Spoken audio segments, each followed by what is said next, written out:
Welcome back to the stream. Playing some Horizon Zero Dawn here.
Read it, boy.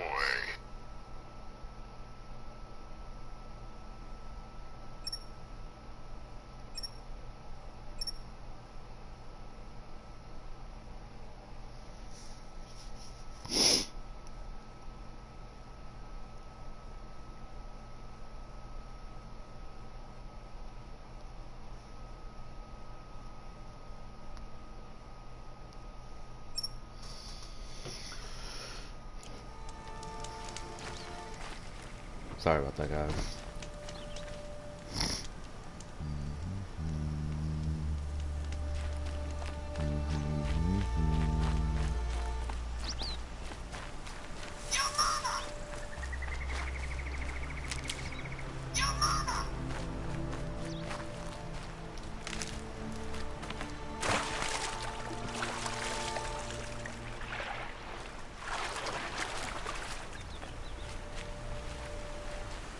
Need them soon enough.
Here they come.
I'll find a use for you.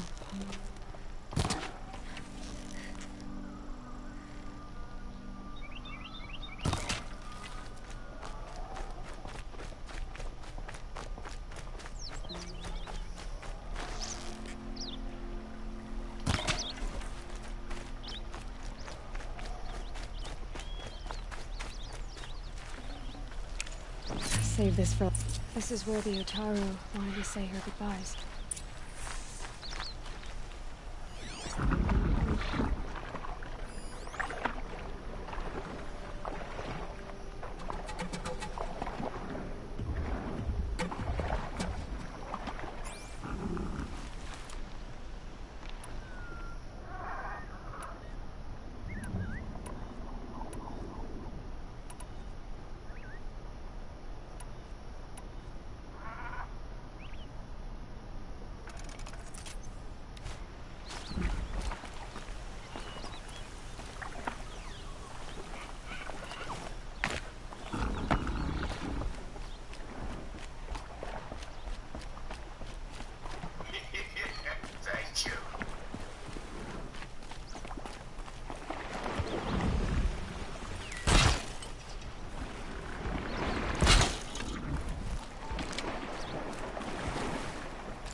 Equipped to take you on.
Hello? I do work tonight.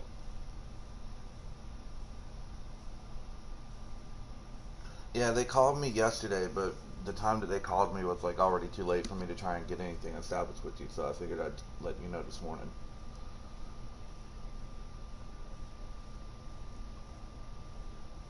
Okay.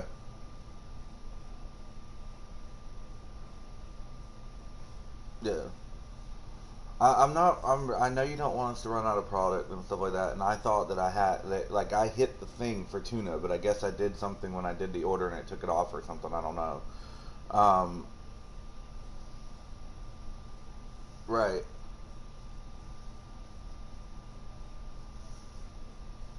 And I don't want it. I don't want it to happen. That's why I ordered what like I did. Right.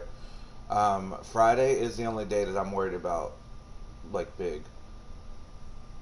I'm sorry. I'm sorry. Uh, no, no. Nikki Shea isn't there today. She's there Friday.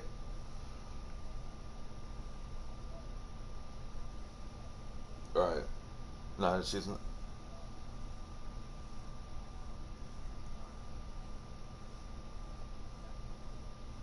I know, and that's why I said like I could have swore I hit the button for the tuna, but then when the truck came, I was putting everything up. I wasn't even paying attention to it, and I was like, oh wait, hang on, what?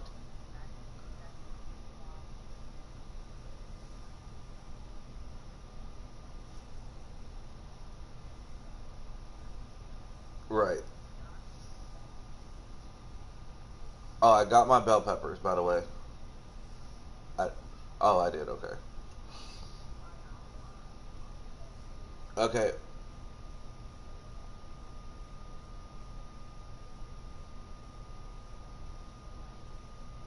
Okay. I appreciate it, and when I make the truck order, I'll get about 2 cases so I can give everybody theirs back and everything. And I do apologize.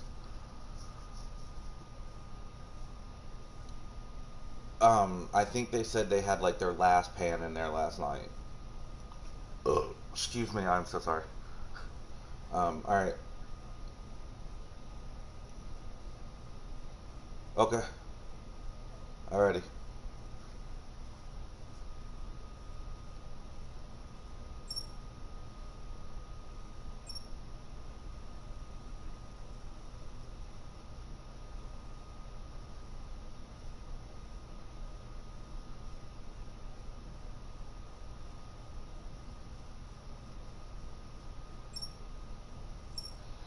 Brilliant boy.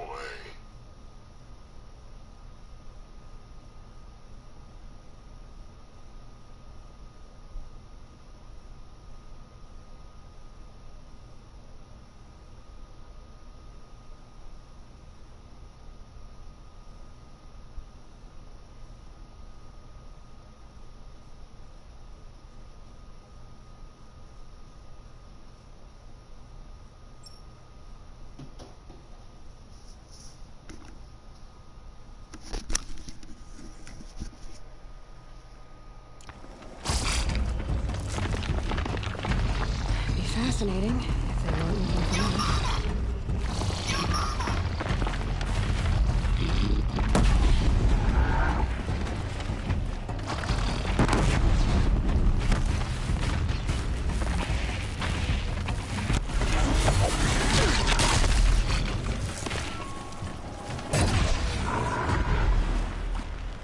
Here we are again, Really? where we never left. I hit him and he crashes down there. Like he like teleported and crashed into the damn water. Like what the hell was that? That was so stupid. I understand it's a video game and it has glitches and stuff like that, but that had to be like one of the craziest glitches. I love them when they're like that. They're really funny. Good for an old remedy.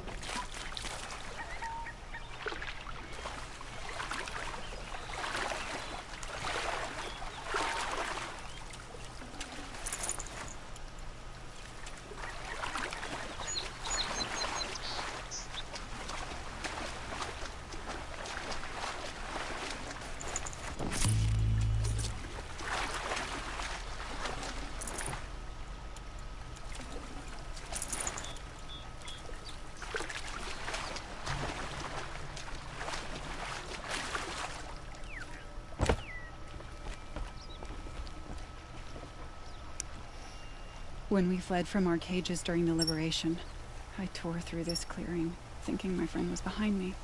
I kept running, but here she Brilliant boy. remains. Thank you for making it safe for me to return.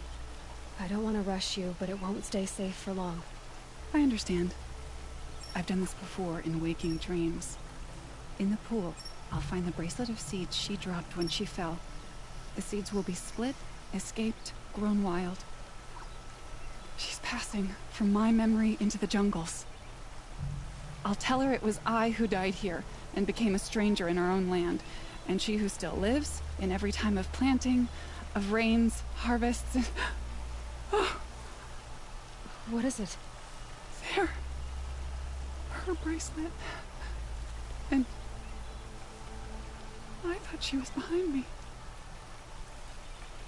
But there's only my reflection. Do you need to be alone? For the first time, I am.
Hello.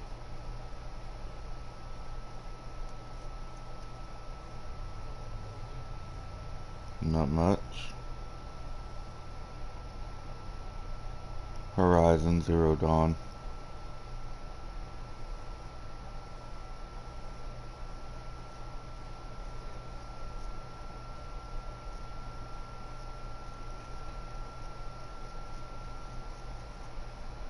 Dude, I haven't talked to you in forever.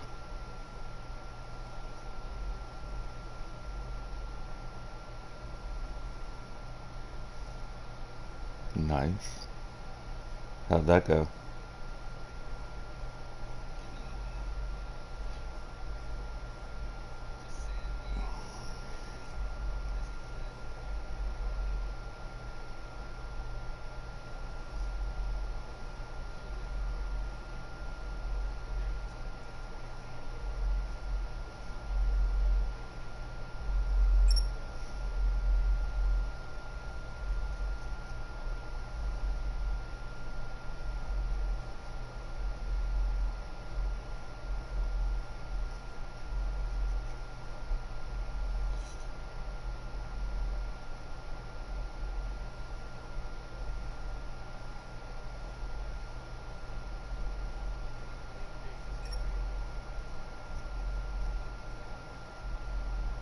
Well, considering the fact that it's been a while since I talked to you, I don't know if you know about the fact that I'm going through a divorce. I have two of them.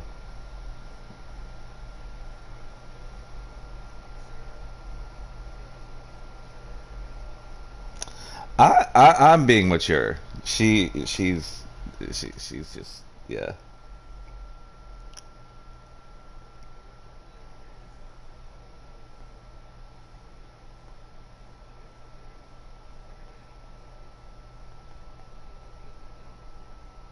Well, my baby girl is doing pretty good. My son is actually, coming around to the fact of remembering that I'm his daddy, so.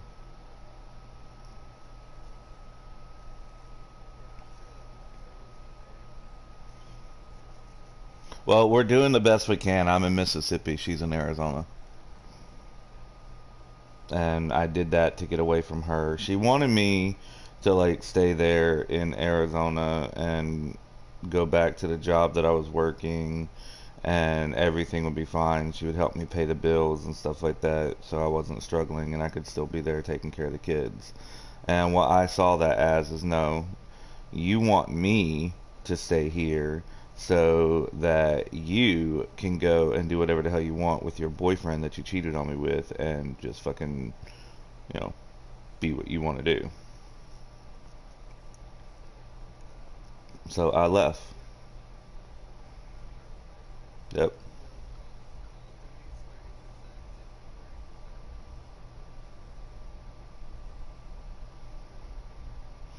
Yeah, I'm not a big Call of Duty person. I mean, the Legions thing sounds pretty cool, but I haven't beaten Watch Dogs 2 yet. I just started playing it again the other day, and I was like, ah, fuck it. I started over because it had been so long since I played.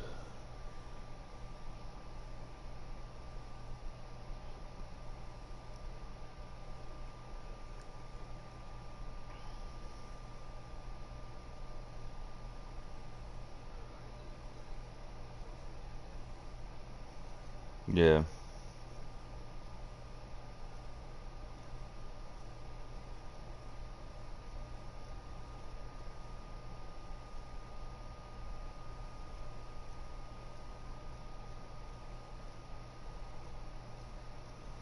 I'm hoping to go tomorrow and get me a new car.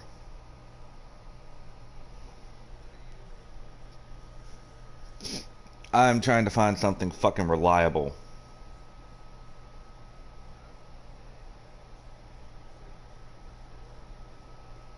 Yeah, I was gonna go up there, like when I went up there yesterday, or not yesterday, but Monday, they were going to, they told me if I had 500 down, they could put me in a Nissan Murata or a Dodge Avenger that they had there, which would be fine. I mean, I don't care either way. I need something reliable. The car that I have right now scares the shit out of me, and it makes me feel like, when I get on the interstate, when I get to 65 miles an hour, it starts rattling.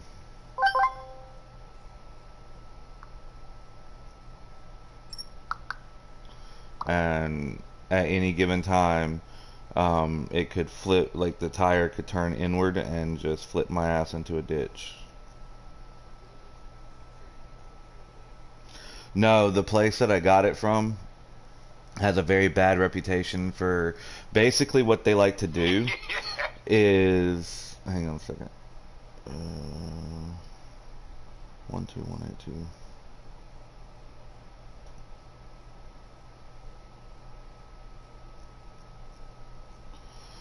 The place where I got it from has a habit of like a car will go through a really bad like wreck or something like that, and then they'll do a couple of fixes, and then they'll pay the magistrate to get the salvage taken off of the title so it looks like it's a clean title. I would agree.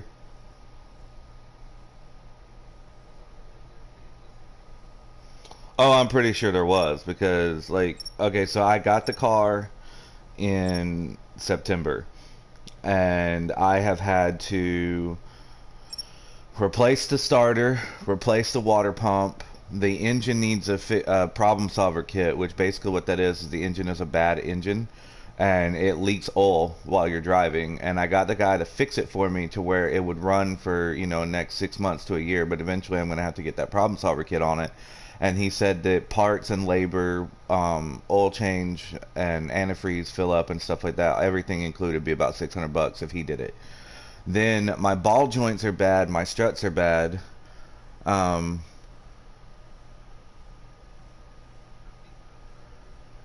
It's got like, I checked the mileage yesterday, or not yesterday, but whenever I went to get the car, the trade-in and stuff like that, and it had like, he was thinking it had close to 300,000 miles. I was like, probably, because it's 2004. I got back in the car and I looked at it. It's got 177,000. I was like, fuck. And so I'm just sitting there, and I was told that it was gonna, like, if I went to a mechanic shop or whatnot, it was gonna be like $1,200 to get the ball joints and the struts replaced. I'm like, man, for fucking $1,200, I could go and put money down on a new car that's not gonna give me a whole bunch of shit. And so I was like, you know what, fuck this. And so I went to talk to them. They said if I had $500 down, which I didn't have $500 down. I asked a friend of mine if he would loan me $500 until tomorrow, and he wasn't able to do it. And I'm not gonna, bitch about it. So I've been driving my car all this week, hoping and praying my car doesn't throw me into a fucking ditch. And yeah, some 70s guy. I bought a bad car, man. I'm sorry, I got somebody on my stream talking to me too.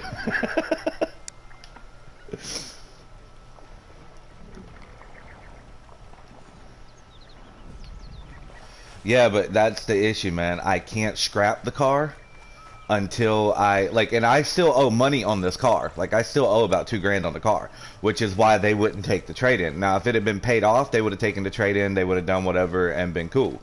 But because of where I got it from has such a bad reputation for what they do with cars, they would be taking a $1,500 loss, and they were going to do it until the guy told his boss where the car came from, and she was like, no. So I just got to come up with $500. Now, once I have $500 and I have the title, everything, well, not the title, but the paperwork and everything signed and taken care of, I'm going to have them, drive me over or follow me over to the place where I got the first car. I'm going to drop the fucking car off, give them the keys, and go, here, I don't want the piece of shit. I will never be back here. Because I'm not about to drop $2,000, half of what they said I was going to be paying for the car, in the first 6 months of having the damn car. I mean, that is ridiculous. Yeah, I just got it, but the thing was like, I signed a paper that said it's a buy as is. If anything goes wrong with it, I have to pay for it. And I didn't have a problem with that because I didn't think it was going to be this bad. But then I'm driving and it's like, what the fuck?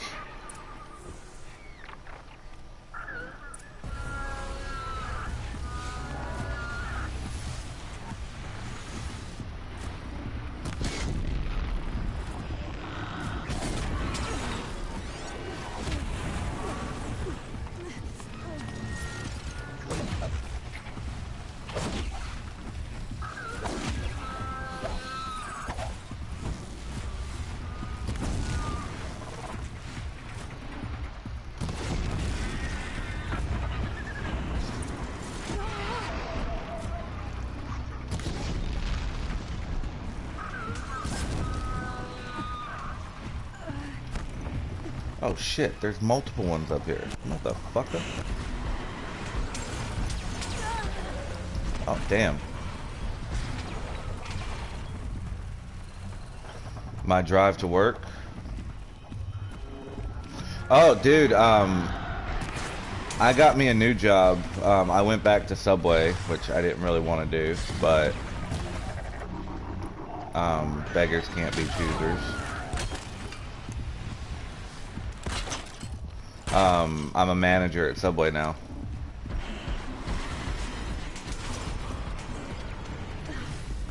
No.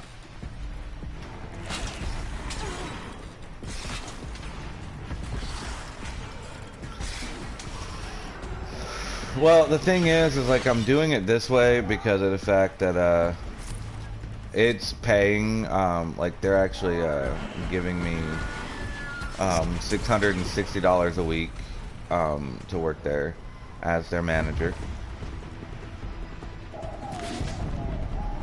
And so I actually got my first paycheck the other day, and it was, well, 2 weeks ago I got my first paycheck, and we're talking, you know, sorry, I'm trying to fight this shit up here.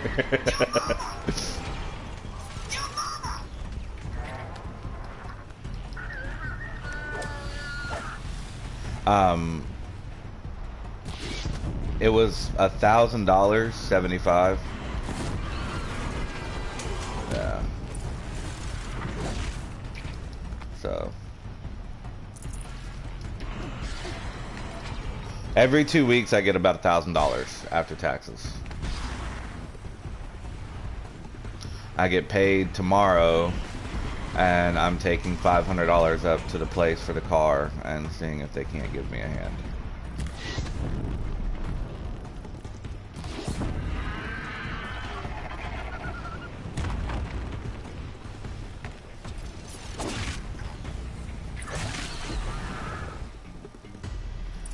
It's fine, because I can get this car done, and then I can feel a lot better. No, I'm gonna take it back to the people, because I still owe $2,000. I don't need the fucking cops coming after me going, "Where's the car? You scrapped it? What the hell?" You were a better hunter than I. So I'll paint the mark while the spirits of the Glinthawks linger. There'll be more. probably nothing, because I'm giving them their damn car back. They can do little repairs on it.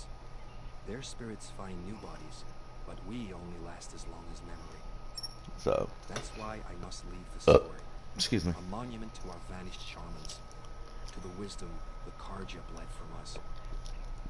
I'm just not gonna worry with it, because I mean, even if, like, I told the guy when I got there looking for a new car, I was like, I only have 2 specifications of what I need. Thanks, Hunter.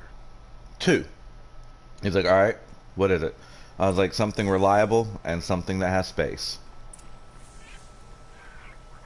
And I told him, I was like, I don't care if it's a car with So good much for being careful. backseat room. I don't care if it's an SUV or a truck. I don't care. All I know is that I have me. I have 2 kids that live in Arizona that I'm gonna have sometimes, and I may have one on the way.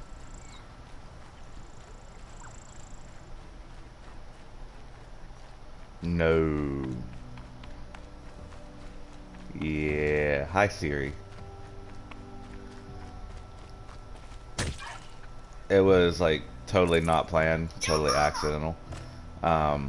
We don't know if it's mine or I'll not, take but that we're away. gonna check and see and all that kind of stuff. So,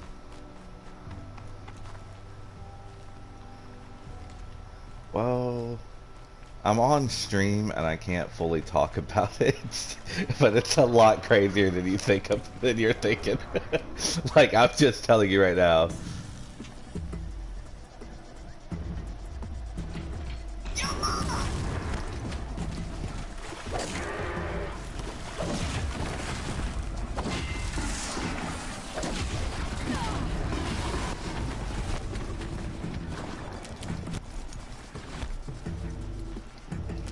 Well, what's really funny is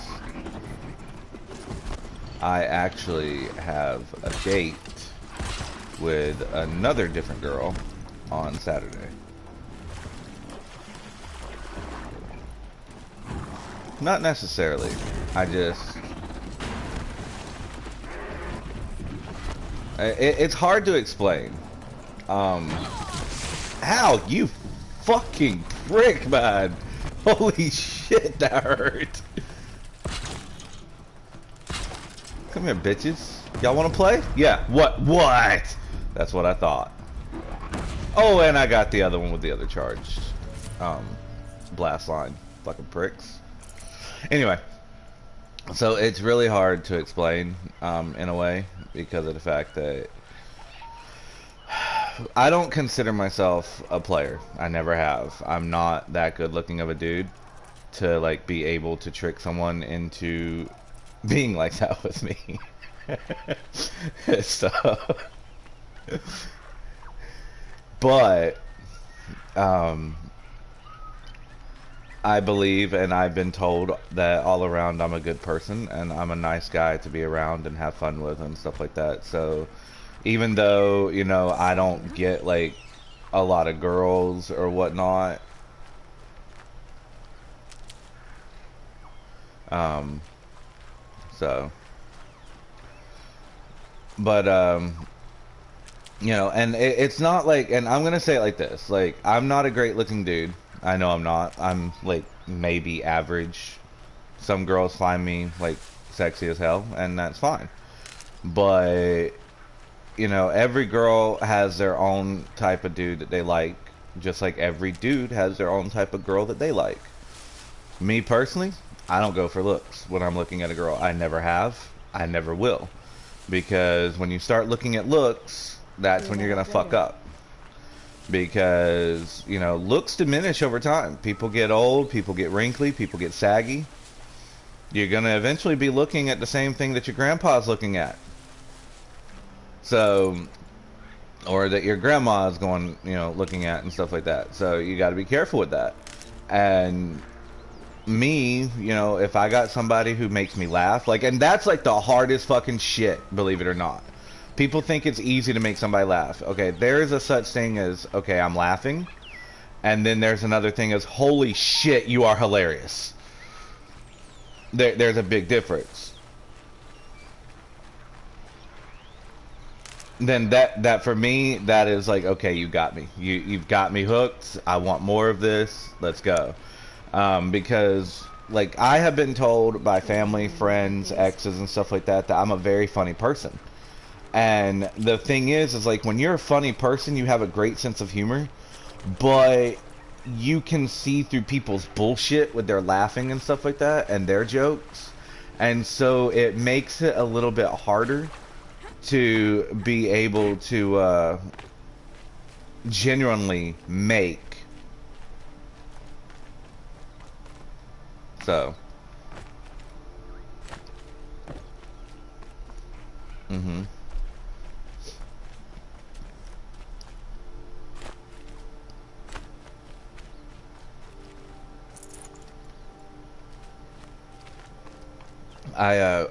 Siri, I don't play Apex anymore. I played it for a little bit and then I was like, nah, screw this. And so I got rid of it.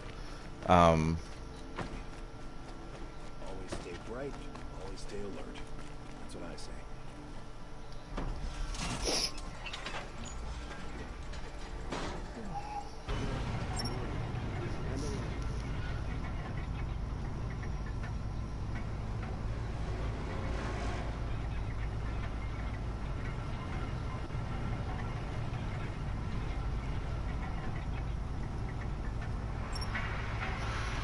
Siri, I play Fortnite.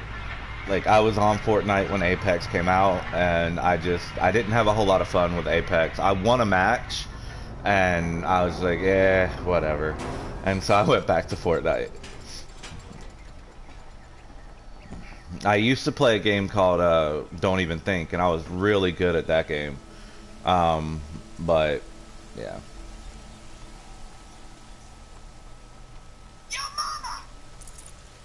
That's fine, dude. I'm talking to a person on my stream. Wait, my fucking meter keeps moving. Stop moving. No, I'm actually not a COD player, believe it or not, Siri. I cannot stand Call of Duty. I just can't. I've tried many different ones. I cannot get into it. So you've come back to the temple. I was invited back. The priests wanted to hear what I had to say about reconciliation with the other tribes. They're listening. At least they've begun to listen. There's a distance between ears and minds. Because of what we did? What you did. It was for the mourners. I think it helped them. You set them on the path. You can't know what their journeys hold. Oh, that felt better. The priest's lot. Perhaps a red robe would suit you. Not me.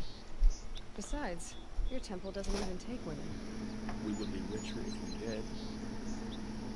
Go in light, my friend, and let the sun cast your way. Thank you, Naman. Where I'm going, I could probably use all the light I can get.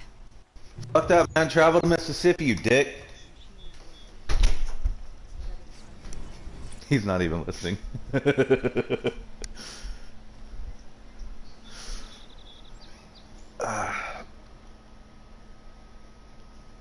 Did you hear me, Killa? Killa.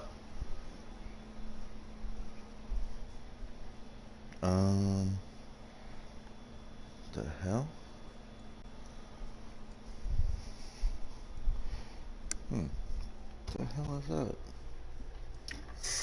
That looks like really weird.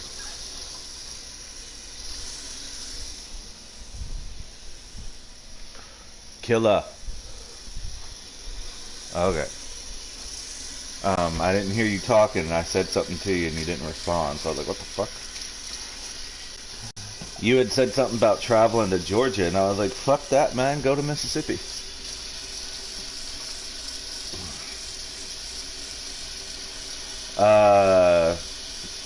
Like 2 states over. The only state that's between Georgia and Mississippi is Alabama.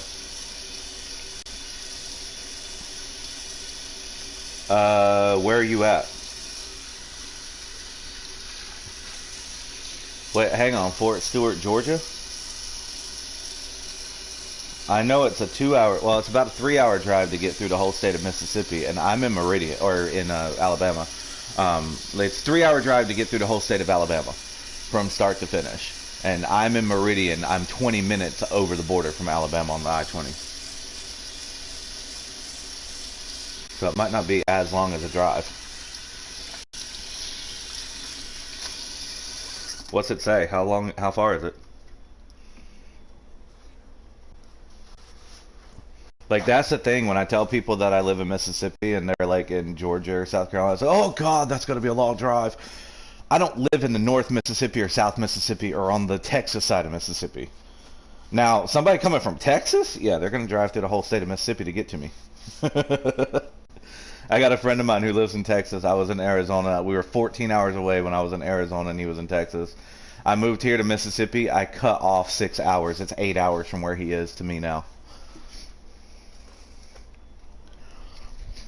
Yeah. And then I have another friend of mine. She lives in Arkansas. She was not paying attention to me when I was telling her how close we were. She's 4 hours away from me.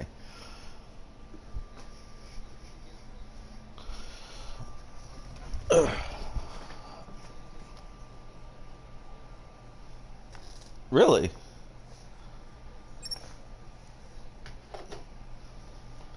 Yeah, but hang on a second. You said you're Fort what? Fort Stewart?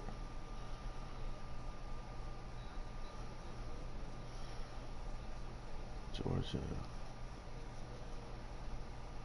to Meridian, Mississippi. Fort Stewart, Georgia, right? Yeah, it's rough. Oh, that's why. Has nothing to do with the fact of like road work and stuff like that, man. That's gonna slow you down if you run into it.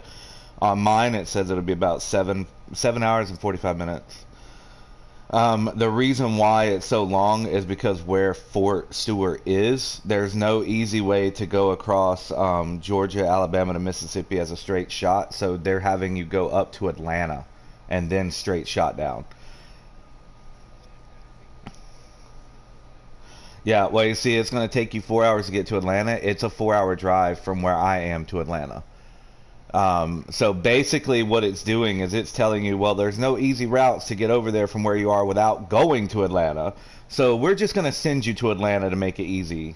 Like, it's to keep you from going through a bunch of back roads and add it. Because, you know, back roads sometimes seem like a better route, but it adds time because there's like, you can only go 35, you can only go 45, all that kind of shit. So they're sending you up to Atlanta and then hit the interstate where you can open it up.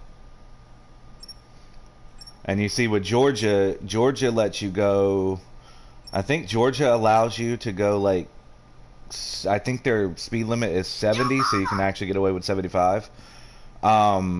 In Alabama, I think it goes up to like 75 if I'm not so bad mistaken, or it might be 70. and then it's still 75. And then Mississippi, it's 70, which you can go 75. Arizona is the only state that I know of, maybe other than Texas, that Arizona throughout the entire state, it's 75 on the interstate no matter what. There is no slowing down or anything like that. It's 75. And here's the funny thing for Arizona. Every other state, California, Texas, South Carolina, Mississippi, there's a speed limit and then there's a truck limit. Like trucks aren't supposed to go over a certain speed. Arizona is the only state where trucks can go 75 just like everybody else and not get penalized. Mm-hmm.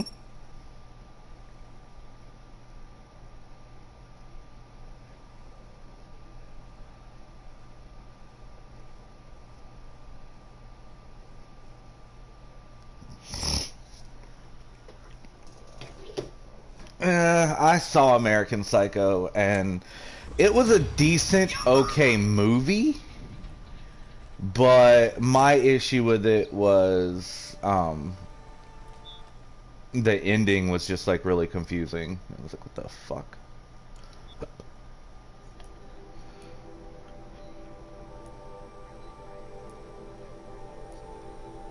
Yeah, that's what kind of pissed me off. It's like, what the fuck, dude?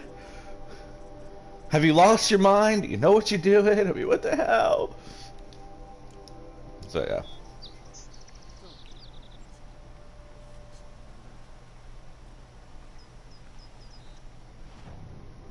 Don't give you a reason to remember my face. Bitch, I will slap the fucking hell out of you. I ain't worried about you remembering my face.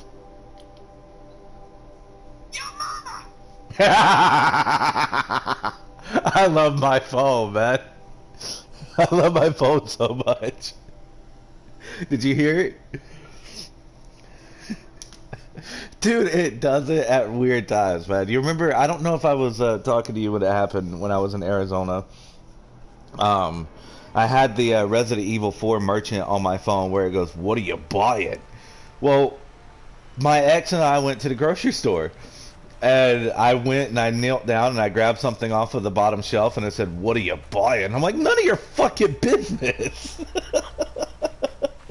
Like, it was just perfect timing. Even my wife was like, what the hell? I was like, right? This is ridiculous. But now I've got that one on there. And I was playing Dead by Daylight with a couple of friends and a killer tunneled me and stuff like that. And he smacked me. I got off the hook, I got healed, he comes after me, he smacked me, I ran, he smacked me again, I'm down. When he smacked me and I went down, my phone went, yo mama. And my friend was like, what the fuck? I was like, right? It's awesome. However, I had a funny moment with one of the ladies that I work with yesterday. She's an older lady, and she cut tomatoes. But we were out of tomatoes, so she went and bought some and brought them back. And what was really crazy was when she did that, the tomatoes were huge. Like, they were big old tomatoes. And so I was sitting there talking to her, and we were in the middle of a little rush. And I was like, man, these tomatoes are huge. And she's like, they're not big. You just ain't never had to deal with something big like that. Okay, you want to be funny like that, huh? And there was a dude that was there, and he was like, oh, so he had nothing to say to that, huh? And she was like, no, he'll say something in a little bit. He'll come up with something to say. He'll think of something. And I was like, well, the thing was I didn't have anything that I was thinking of saying. I had a rebuttal when it happened, but we had people in line. And she's like, all right, well, what were you going to say? I told her I was going to be, well, you said I'm not used to playing with big things. Like, I don't know how to handle big stuff. And I was like, but I was going to tell you that I've handled D's, double D's, F's, G's. I mean, you know, I can handle some big ones. She was like, oh, God. I was like, yeah, you thought I was going to go down to, like, fucking south of the border shit. Nuh-uh. Yep. You're not gonna like this.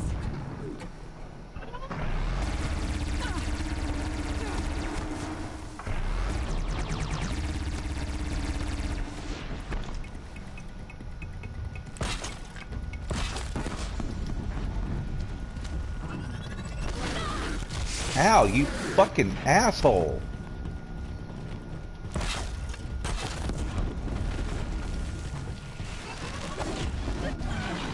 Oh, wow. Okay, so I just died before I could even take my medicinal pouches. That was bullshit.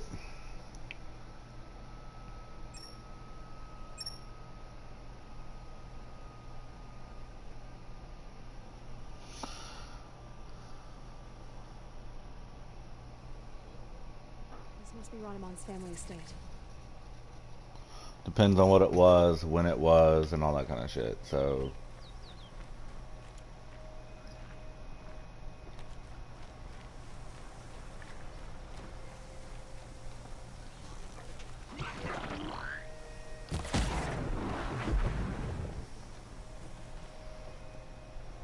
Would I pop them?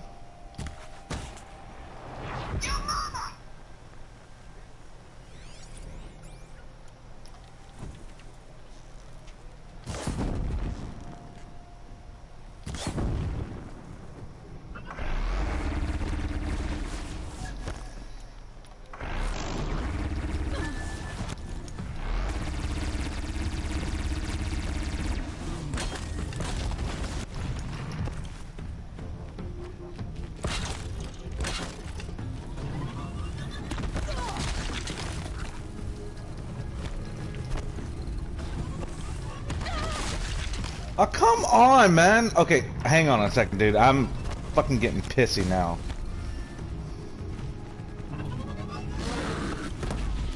Yeah, hit my fucking things here, man. Quit, like, dodging, charging at me.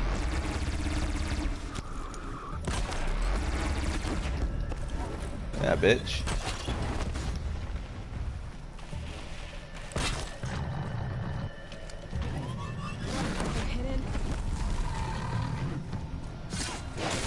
Fucker.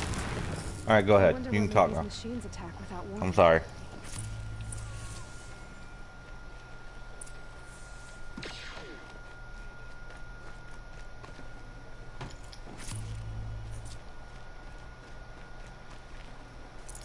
Okay. Wonder what it unlocks.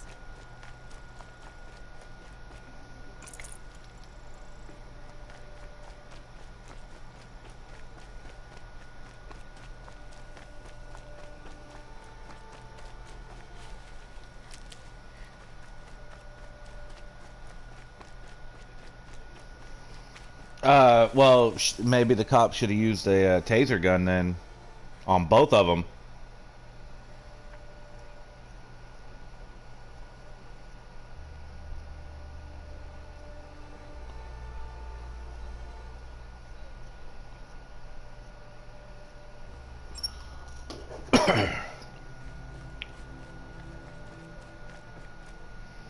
I try and stay out of that shit because there's like so much like wrong with everything that you have no clue like what's going on or who's doing what. And it's like, you know, I feel like everything in this world, this is where everybody's gonna be like, oh my god, you sound like a fucking asshole. But I feel like everything in this world is just fucked up.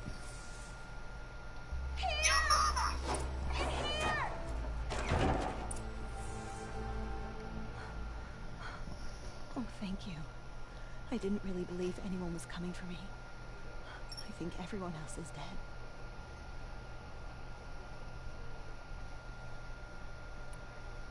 Tell me what happened when the machines attacked. There were screams.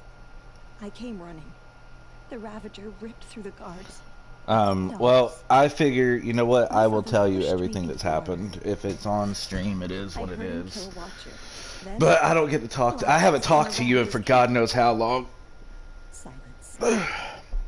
I tried opening the door, but he'd locked me. Dank or the other Jesse?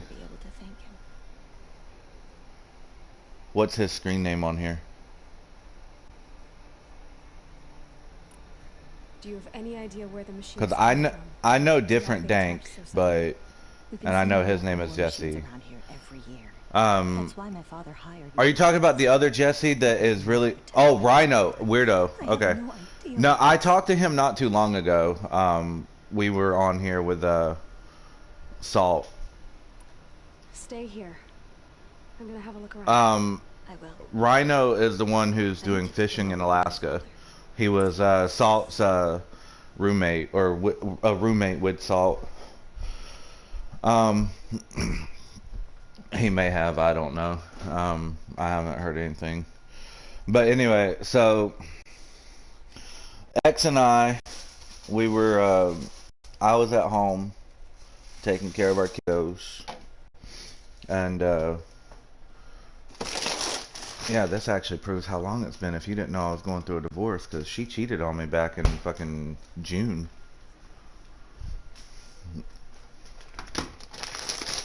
Okay, so I will start at the kind of beginning for it or whatnot, because after I found out some information, I realized who it was that she cheated on me with. Alright. Oh, hell no. No, it wasn't one of my friends. So all of my friends that I have and had are online friends. Like, I don't have a whole, like, I have very few friends that I actually see in person.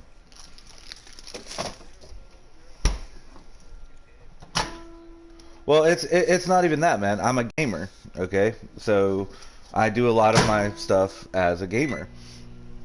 And here's one of the reasons why. Anybody who's watching the stream, you're about to hear a long story, and I got my game paused. I'm sorry. And I'm making myself something to eat for breakfast. So, when my mom passed away, my mom died September 3rd, 2017. My little girl was almost about to be 4 in October, or 1 in October. So my mom passed before my little girl even hit 1. And she died. This was the phone call I got from my stepdad. He calls me, he goes, "Hey, I just thought I'd let you know your mom died in her sleep last night. She's gone." I was like, "What? Are you serious?" She's like, "Yeah, he passed in her sleep last night." Click. Really? My mother passes and that's my conversation with you, even though you don't like me or whatever? That was kind of fucking rude and insensitive. But anyway, so I texted Lauren. I was like, "You need to call me on your break. We need to discuss something." And she thought something was wrong with Eleanor. And so she called me immediately, and I told her about my mom. Her job let her go home early because it's my mother. We're married. It's kind of close relative type shit, so they kind of have to. So she came home. She gets home. She gives me a hug. She goes, "I'm very sorry about your mom. Let me know if you need anything." She grabs our daughter, and she leaves the room. She was gone out of the room for 3 hours. Didn't come into the room to check on me. Didn't come in there to talk to me. I mean, even if she had just sat there and let me vent while I was playing a game, just vented it out while she's sitting there listening. No, I didn't get that either. So I played a game. At the time I was playing Friday the 13th and Fortnite with my buddies. And I logged into Fortnite and I was playing, and one of my friends got on there, Swarm of Locusts. He gets on there, and I was like, he's like, "All right, let's play, man." I'm like, "We can, but, you know, whatever." And he was like, "Dude, you sound really weird. What's going on?" And so I told him. He was like, "Oh, fuck that, man." And so we were sitting there talking, and then my friend Chris got on, and he was like, "What happened? What's going on? Why aren't we playing?" "No, we're not playing until I can get Doji to talk this shit out." And so we were talking it out. And then our other friend Mucky got on, same thing. You know, he's like, "No, we're not going to fucking ready up until we talk this shit out." I'm like, "Motherfucker." Well, we got to a certain point in the conversation. Mucky said something, and I laughed. He's like, "All right, boys, ready up." He laughed. "Let's do this." I was like, "Fuck you, Mucky." So we got through it, but they were on there talking to me for like an hour and a half, dude. Just all of us talking it out. And then my wife got mad. Like, she was like, "You're always playing your games." "Yeah, well, you want to know why? It's because they were there for me when you weren't." So, pissed off. So, years go by. After that, you know, we started drifting apart and everything anyway, which, you know, we couldn't help that. You know, I got diagnosed with spinal stenosis just before my mom passed away, so, you know, I wasn't able to go to work. I was at home. I was taking care of our daughter while she was working. I mean, I was in immense pain, dude. I still have spinal stenosis. We've never got it fixed, just a little pain treatment for it. But, you know, I was in pain. Like, I'd get up in the morning hurting. I'd go to bed hurting. I didn't get any sleep at night because I was tossing and turning from hurting. And so, you know, we went through all of that, and she was by my side for that, kind of. I mean, she didn't, you know, offer any support, but, you know, she was there, like, she knew that I was hurting, and it was like, oh, well, he's hurting, well, what am I gonna do? You know, all that kind of shit. But then we had our son. Our son was born July 9th of 2019. And so we had him, and I was taking care of both of our kiddos while she was working. I also went and got a job as a cab driver while I was still hurting. I still went and got my job back as a cab driver to help make some extra money. So I would leave the work. I would go to work either every weekend or every other weekend and make about $250 in a weekend. Well, at the time, Roy wasn't there. We didn't have Roy yet. She wasn't even pregnant with Roy yet. I just went and got a job to help with the bills and help with, you know, groceries and stuff like that. And then we found out that she was pregnant, and I was still going to work. But I mean, think about it. I would get up hurting and go to work, you know, still hurting, just doing what I could do. And then we found out she was pregnant with Roy. We found another place to stay. It was smaller than the one we were in, but it was for cheaper money, a little bit cheaper. And it was right next to her parents, like next door, so we could use them to help us out with the kiddos and stuff like that, and my back. So that's what we did. Now, jump forward a little bit. We're living there with Roy, with Eleanor, next to her parents. Lauren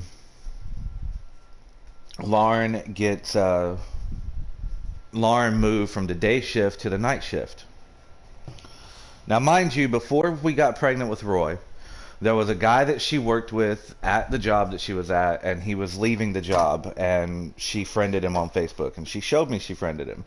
And I was like, why do you have him friended on Facebook?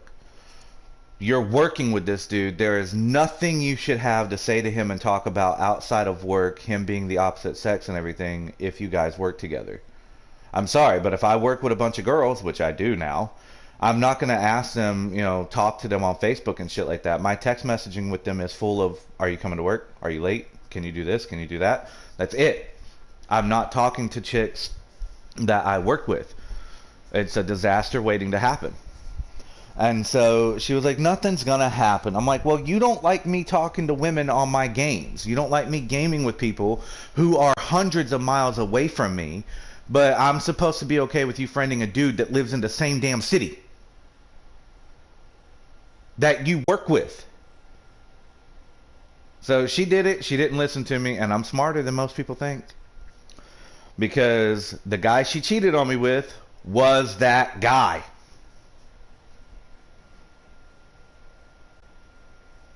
So, and what it was she was on the night shift, and so she would get home about 1 o'clock in the morning every morning, which was normal. They closed at 12:30, depending on how many things they had. So she would get home around 12:30, 1 o'clock. Well, one night I woke up when she came home, it was 3:30 in the morning. She gave me some bullshit excuse about her friend's car died, the battery wasn't working, they were trying to get it started, they were trying to do this and trying to do that, and all the while I'm sitting there looking at her like, you're a lying bitch, I can smell sex on you, you idiot. So you're seriously going to sit here and lie to my face? Then I find out she had been talking to this dude for 2 weeks. According to her, it was only 2 weeks. That they were talking in his car or her car, our car, I should say, because my fucking name's on that one as well. And they made out a couple of times and kissed or whatnot. And then she just decided. She told me that she didn't sleep with him yet. And it took me 3 days of prying and pushing to finally get her to admit that she fucked him. And I was like, oh, whatever. And then while we were out there, before I left, because I had made arrangements to leave and come to Mississippi and bring Eleanor with me. I was going to be gone in 2 weeks. And for 2 weeks, she couldn't stay off of her phone talking to him in front of me. Even on Father's Day, I asked her, look, just give me Father's Day, okay? Just give me one fucking day here where I don't have to see you talking to the guy that you've cheated on me with and tore our family apart. She couldn't even do it then. So it's like, whatever. And so then I left. I brought my little girl. Come to find out, when her parents came to get Eleanor from me around Christmas, I found out a lot of interesting shit. So her parents came and told me when we were sitting there having lunch or dinner at B-Dubs, she told me, or they told me, they were like, you know, Lauren told us that she lost respect for you when you stopped working. I was like, when I stopped working? I only stopped working because of the COVID shit happening, because I was a taxi driver, and she told me she didn't want me driving a taxi anymore because you have no clue who you're going to pick up and bring home. Someone could have COVID, get in my car, and I bring it home to her and the kids. So she told me she didn't want me to drive anymore. He's like, that's what I told her. It was her choice for you to stop working. I was like, it doesn't matter anyway. She's an ungrateful piece of shit. I was cleaning the house to the best of my ability with my back. I cooked dinner every single night and made sure she had a meal to take to work with her the next day. So like, I cooked on Monday night while she was at work, and then she would take what I cooked Monday to work with her on Tuesday. I cleaned to the best of my ability. I took care of the litter box for the 2 cats that we had, which I'm not a cat person. I never was. Certain ones are okay in my book, but I'm not a full cat person. And so I took care of the litter box, bending over, trying to clean this litter box, taking care of our 2 kiddos, one who's a toddler at 3 years old at the time, and one who's basically a newborn. And I was taking care of them. This is what she would do. She would sleep. She would get home at like 2 o'clock in the morning after talking to her dude. Or even before, you know, her talking to him, she would get home at 1 o'clock in the morning. She would go to bed on the couch, and I would be in the bedroom with the kids. Eleanor and Roy would get me up at by 6 o'clock in the morning, 5:30, 6 o'clock every morning. I'd get them up, I'd go out into the living room, I'd wake Lauren up, and she'd go into the bedroom and finish her sleeping while I took care of the kiddos out in the living room so we could play games and watch TV and stuff. Well, she would sleep until almost noon. Get up, take a shower, and then she'd have to leave for work within an hour to get to work. She only had like an hour, hour and a half with her family. I was with the kiddos the rest of the time. So now, take in consideration, I'm taking care of the kids. I'm trying to clean the house to the best of my ability. I'm trying to make sure that everything is taken care of. I did the grocery shopping, so every Friday, I went to the store and I bought groceries. Or it was either every Friday or every Saturday that I went and I bought groceries for the house. By myself, sometimes I would take Eleanor. And I'd bring them in and I'd put them up because I didn't like how Lauren organized shit, so I had a way of doing things to where it was perfectly organized. Lauren was so ungrateful, dude, that she, like, I got out here to Mississippi and I lost 50 pounds and I got a job. I went and I found a car. Not a good car, but it was working for the time being to do what I needed to do. And I was trying to get my life back on track. She told her parents, I'm happy to see that he's getting his life in order, but why couldn't he do that here? We would have been fine. No, we wouldn't have. Because you could not see the fact that I was hurting, or if you did, you didn't give a fuck. And then she sat there and I told her I was trying to get my CDL license reinstated. She's like, that's not going to be good for your back, is it? What the fuck do you care about my back now? You didn't care before? When I was hurting and you were off sleeping with some other dude.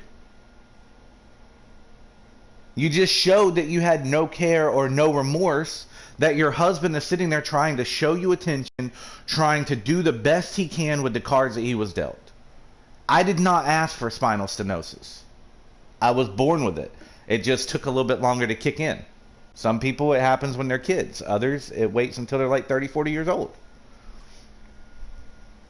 I didn't ask for it. It's not something that I did in my life that caused it. I was born with it. So it's like, So I'm just sitting there and I'm like, I have a degenerative spinal disease. And I'm doing the best I can with it. And you're over here sleeping with another dude instead of coming home and understanding that your husband is hurting. But he's still doing the best he can to make the marriage work. Was I the greatest husband? No. Because after she fucking denied me every time I would try and make moves on her or be, you know, intimate or loving with her, I'd get pushed away. No, not right now. I'm not in the mood. No, not in front of the kids. Okay, well, I'm going to fucking stop trying. You're going to deny me every time. Why the fuck am I going to try? There's no point. So, anyway, that's what happened between the two of us, and I left. I am going to say this. It is the first time I've said it out loud to someone that I'm not talking to in person. I had a revenge lay. I got cheated on. The girl that came and helped me move, I did her in the hotel on the way back here. Because I had a friend of mine who flew out there, bought a rental car, and helped me pack up my stuff, and then drove to Mississippi, and I stayed in her house until just recently. We had sex a couple times. She was a revenge lay, and I say it that way because there's a difference between a revenge lay and a rebound girl.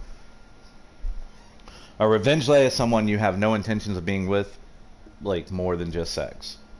A rebound girl has potential to be more, or it could just be sex, but it's got potential there somewhere.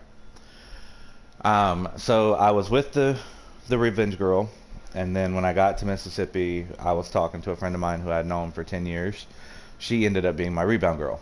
We actually hung out and done stuff and everything for a couple weeks, and then I got a job, and we started growing apart and stuff like that, and that was fine. Then I met another girl who I was talking to, and I thought things were going to get serious, but then she got scared about how things were going to be because she was still married, and technically, legally, I'm still married, but she was trying to make sure that nothing could come back and bite her in the ass, so she kind of pulled away and stopped talking as much. When she did that, I started talking with an ex of mine from 10 years ago. Her name was Ashley, and I thought things were going really well. I was going through a lot at the time, though, and I was trying to figure out what to do with money. I was going to Schneider to try and see if I can get applied with them again, making about $4,000 a month. And my little girl had just left 3 days before Christmas to go back to Arizona. I went the week after New Year's to do the thing with Schneider. My medical history caught up to me, and they sent me home, so I didn't get the job until I get the medical thing sorted, which I don't have insurance, so it's kind of hard. I had to go back to work for Subway as an employee. I was trying to get everything together. Ashley was getting to a point to where I didn't get to talk to her as much because she was living with her mom. And the thing that pissed me off, though, like I said, I'm smarter than most people give me credit for. So usually she would text me and say, "Hey baby, I'm at work, I love you, I'll talk to you later." And then she'd send me a text message while she was on break, and then she'd send me one when she's on her way home. She stopped doing that. I'd get a text from her like in the middle of the day, "Hey, sorry, I was at work and I was on break and I was talking to some friends," and it's like, okay, whatever. And you know, me personally, it doesn't take 5 minutes to send enough text, like overall throughout the day, 5 minutes of your time to send, "Hey, I love you, I'm at work. Hey, I love you, I'm on break. Hey, I love you, I'm at home. Hey, I love you, I'm going to bed." Not even 5 minutes. That's 4 texts a day. You can add some more in there when you go to take a piss or take a shit to let your significant other know, "Hey, I'm thinking about you." Granted, I'm thinking about you and I'm taking a shit. That's funny as hell. Whatever. So, but she didn't do that. So I started feeling like I did with Lauren. Okay, so someone's getting your attention. Someone's getting those messages, "Hey, I'm up and I'm at work. Hey, I'm going to bed." Someone's getting them. And it wasn't me, but it was supposed to be. So one day I had an emotional mental breakdown. And I took it out on Ashley. I didn't mean to, but that's what happened. Everything just came out. And she said she needed to take a weekend break of not talking to anybody, just to herself. And I was like, okay, fine, whatever. She blocked me on TikTok. She blocked me on Snapchat. I cannot get a hold of her. I can see her posts, well, some of her picture updates on Facebook, but I can't comment on them. I can't say anything. So it's like I can see her, but I can't. And so that one hurt me the most. That one took a little bit longer to get over. Like, Lauren cheating on me like she didn't hurt me near as bad as Ashley just gone. When I got kicked out of Schneider to come back and take care of medical stuff, I was a little depressed and everything. And my friend Carrie, the one that I had been seeing that pulled away from me because of her marriage and stuff like that, her and I went looking for apartments and stuff because I was trying to find somewhere else to live. And so she was going to go with me and help me find something good and everything. Well, we went to Philadelphia, Mississippi, and Philadelphia, Mississippi, it's a city. It's about 30 minutes from where I live right now. Well, actually, it's about 45 minutes. But anyway, we got there, and it was snowing. The roads were slick. I had a 45-minute drive home. She had a 35-minute drive home. We were like, you know what, fuck it. Let's just get a hotel. We'll go to sleep. We'll talk about these places that we've looked at and see what we can do, and go from there. Well, one thing led to another, and she's the one who's pregnant. Her and I are just friends. We're not anything serious. We care about each other and everything, but she's pregnant. And I still don't get to talk to her that much. She's always busy with her work, and I'm busy with mine, and she rarely texts me at all. And so I started talking to this other chick who lives about an hour away from me. And she is coming to hang out this weekend because I'm working from like 6 to 5 on, well, like 8 to 5 on Saturday, and then she's meeting me there when I get off of work, and then she's hanging out with me Saturday night and most of the day on Sunday because I'm off Sunday, Monday. You just got like a long fucking life story. The hell I've been going through. Oh, and I left out the part of the revenge lay that I was living with decided to be a total cunt. And I don't like using the word cunt for a woman unless it fits, and it totally fucking fit her.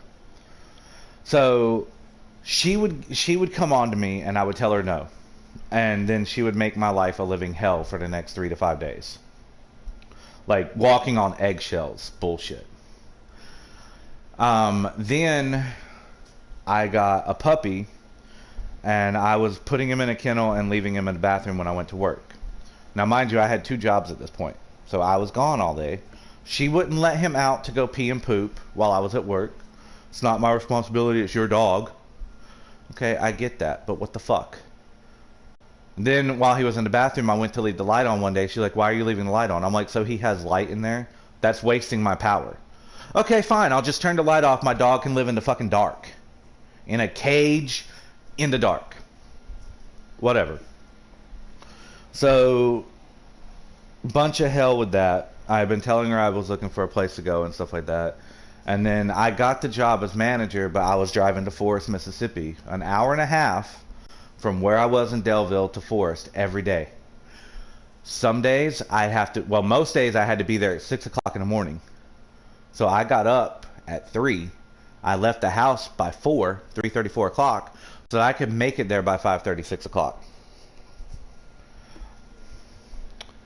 A lot of times I was out of the house by 4 o'clock in the morning. A lot of times I didn't get back to the house until about 8 o'clock at night.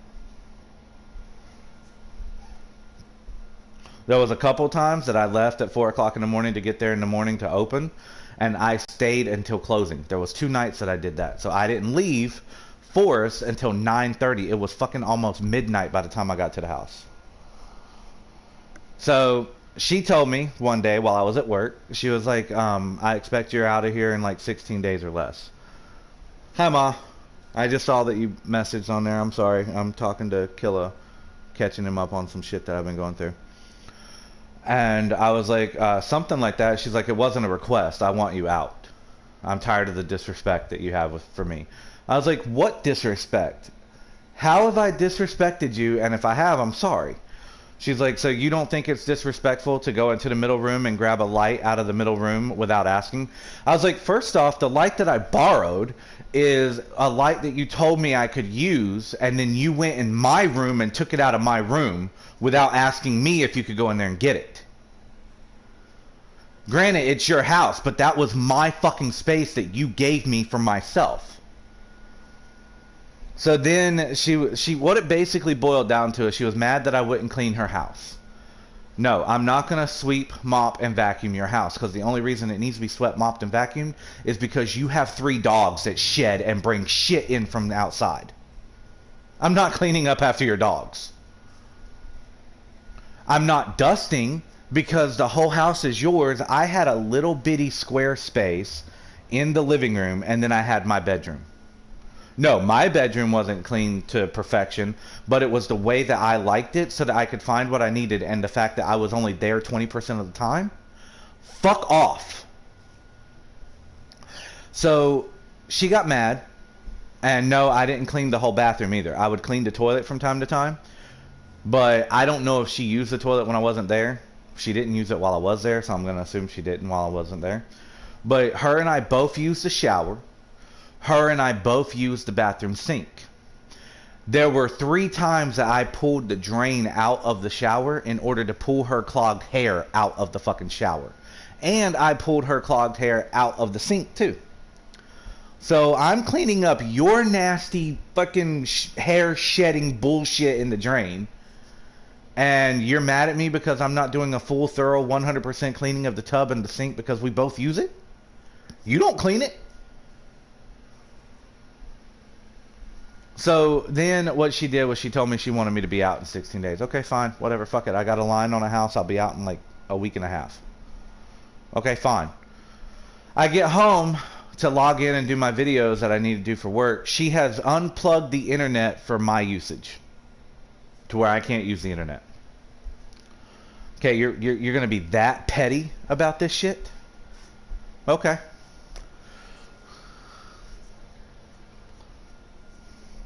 No.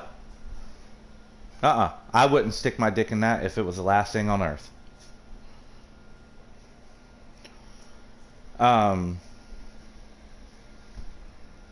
So she unplugged the internet, and I was like, fine, fuck it, whatever. That's how you're going to be, whatever, I'll just wait. I missed 2.5 weeks of playing games with my friends, which is fine, whatever, but I could not do my videos. I had to borrow somebody else's computer at work so I could do my videos. I went to work I was off on a Saturday and a Sunday, and I had made plans to go and hang out with a friend of mine all day Saturday. But this is what I do. If I'm going to go somewhere and hang out with somebody at their house, I take a bag. I have a bag of clothes and shower items and stuff like that, just in case. Right? So like I always take a just in case bag, basically. Like, because I don't know if I'm going to spend the night. I don't know if I'm going to be drinking, but I take it just in case. Well, I ended up staying the night. And I got a text message the next morning. You left yesterday, and you left your dog cooped up in that room in the kennel. He hasn't been fed or watered all day, and you probably don't even have any plans to come back. So I took your dog, and I'm feeding him and watering him, and I will take care of him right now. You need to come and get your shit and leave. Hold on, bitch. You gave me 16 days. Now you're telling me to just come and get my shit, and it's only been 5 days. And then I get there and find out that she has put my dog in the bathroom with no kennel and the light on. Okay, so you can leave the light on for him, but I can't. Really? When it makes you look good, it's okay. Fucking bitch.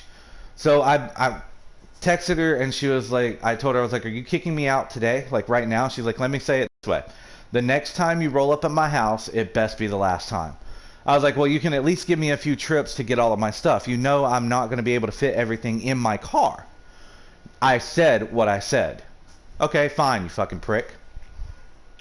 So I went and I packed everything up. I got permission from someone to store my stuff at their garage. And so I went and I loaded everything. The only thing I couldn't get was I couldn't get the computer desk that she said I could have, or the chair that she said I could have, or the bed. So when I moved into this house, I had to go and get a air mattress, which got a hole in it a couple of days after I got it.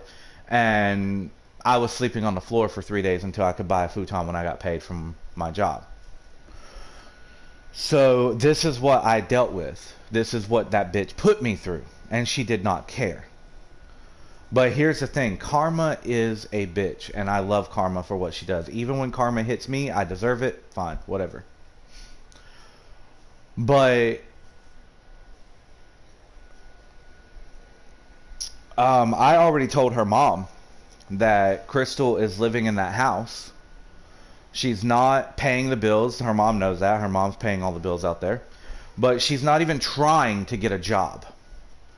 She's had 5 since August, and she's quit every single one of them within 3 days.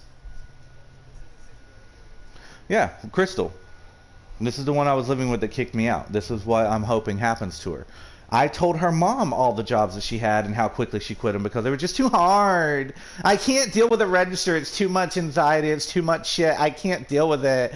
Oh my God, I'm on the phone selling insurance. I can't do this. It's, bitch, you might as well just fucking go and get something to tell you that you can't work at all and get some money from the government because that's exactly who you are.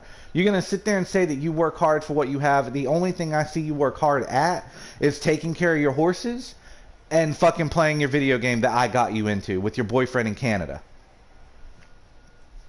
She sits there and this is what she does. This is how hypocritical she is, man. She sat there and said that she doesn't like it when people buy things for her. She gets it herself. But then she sat there and she made a comment in front of her boyfriend.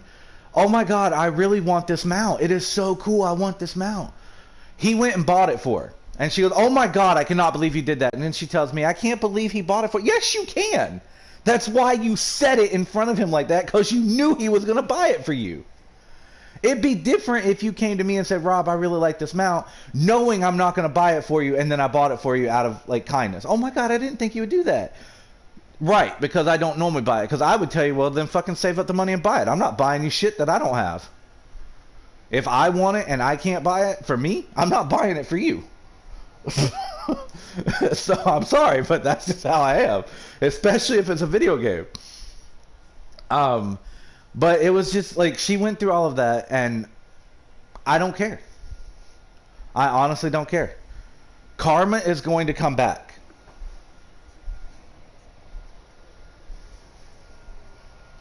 Oh no, she said it herself that she's lazy, but she said that I take it to a whole new level.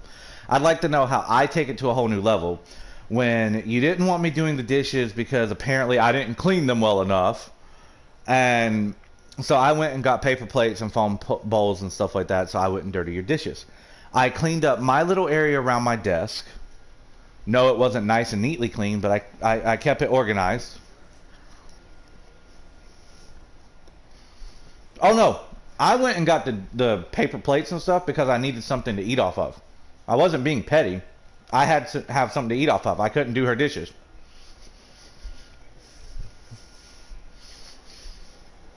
Oh no. Hang on. We were being petty. We were both being petty. But I cleaned up my area. Like, you're not understanding that part. I was pushed into a little corner in the living room. I cleaned my little corner. I took care of my room. And I was only there 20% of the time, dude. Like, I was at work all fucking day. I was home or at the house. Oh, man, Killa left. Really, Killa? I can't believe he left like that. I'm gonna whoop his ass. He better come back. I think he had internet issues. But hi, Ma. How are you?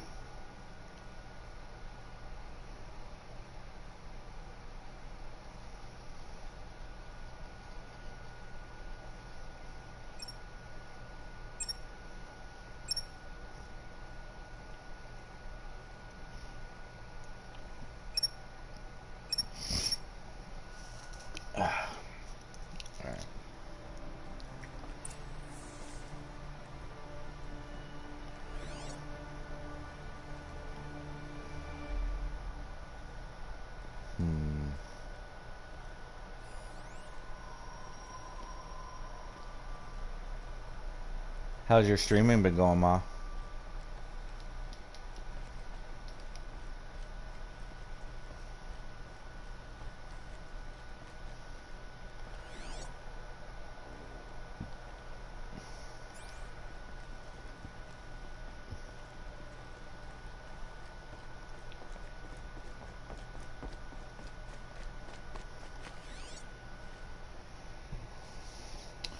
It's fine, Ma. I go through a bunch of shit. I just don't care anymore. I get through whatever God wants to deal me. And I'll manage.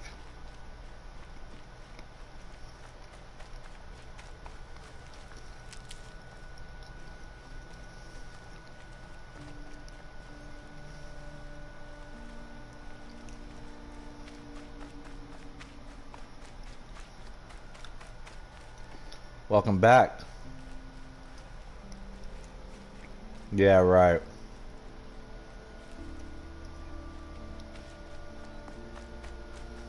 Nah, don't worry about it.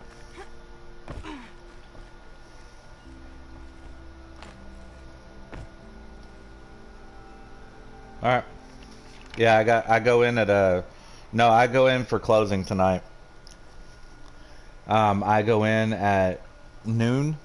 It's 8 o'clock my time right now, so I'll be leaving in about 3 hours.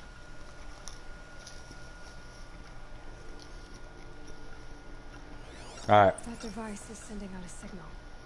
Could be what attracted the machines. It's all good, man. Okay, that should cut the signal.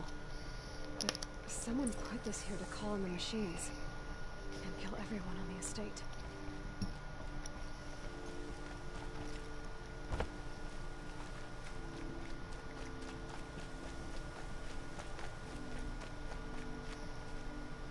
I found a lure.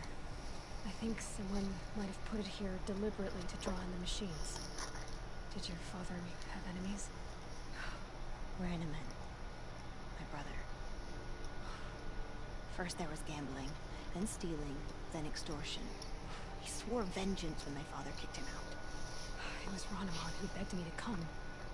He needed the machines cleared out to claim the property. We can't let him. That murderous snake. Can't let me do what, sister? Claim my inheritance? We shared a crash, murderer. Have you no honor? I guess not. We'll have this estate. When you meet father in the next life, tell him I'm enjoying his money. As for you, this little device will summon more machines. A lot easier than killing them myself.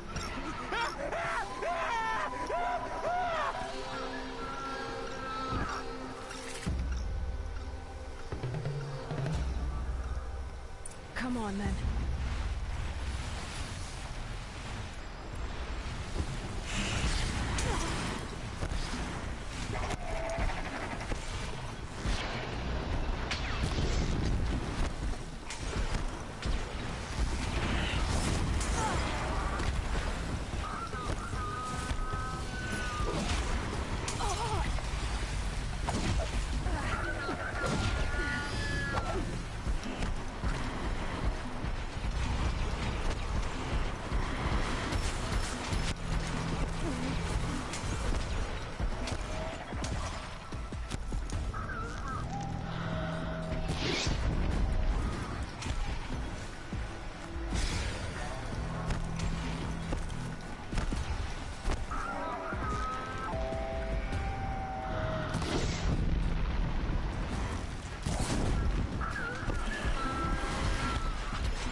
Excuse me.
Well, that's good that you took Sunday off. I mean, that way you can have some time to yourself, right?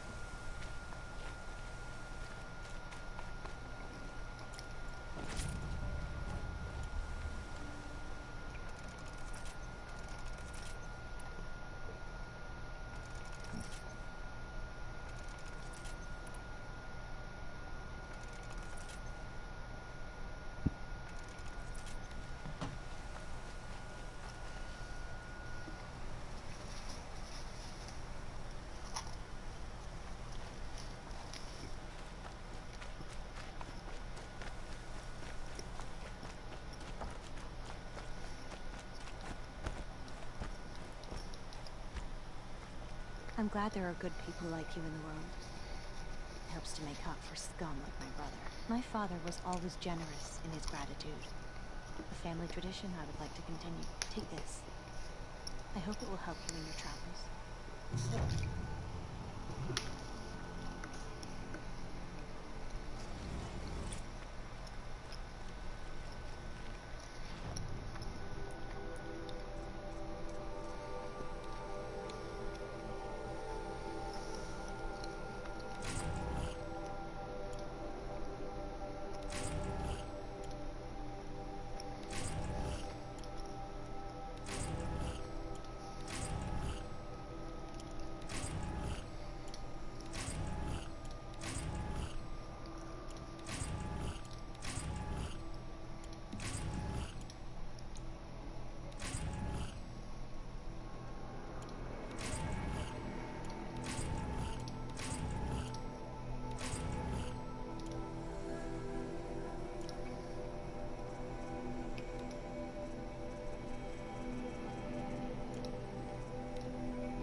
Oh, that felt better.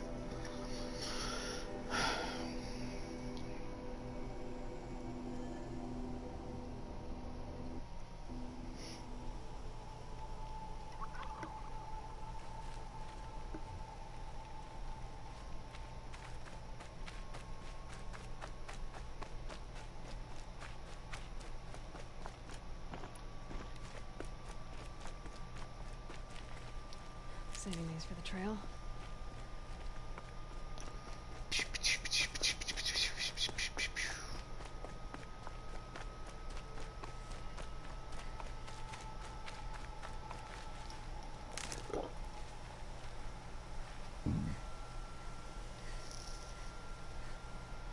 I'm going to bed. There's a vantage point right where I'm at, but gotta be up here then.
Well, it looked like I could climb up here somewhere.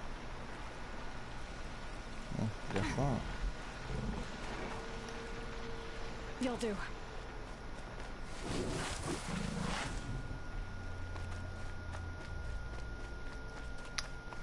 There's a vantage point around here somewhere. I'm gonna find out how to get up to it.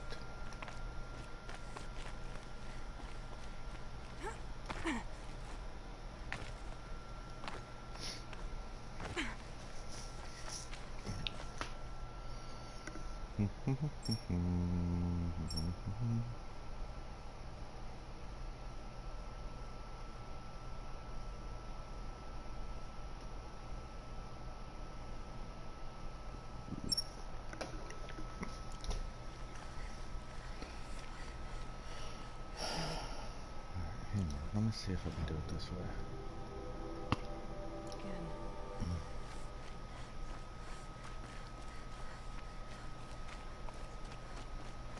Yeah, see, it's telling me the vantage is like up there. But I don't see a way to get up there. See, it's right there.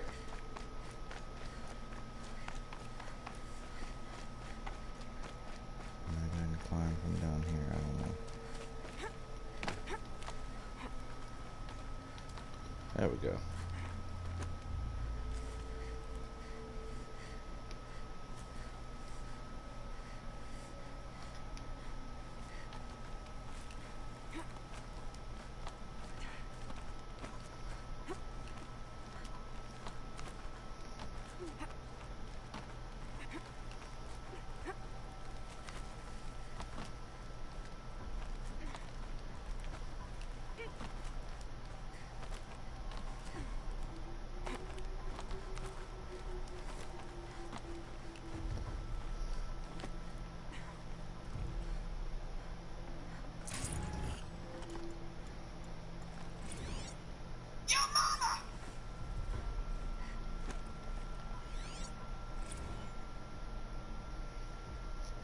Fuck a shitstorm tour.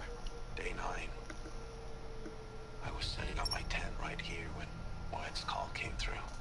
I came as fast as I could, but we'd already slipped into a coma. We never got a chance to say goodbye.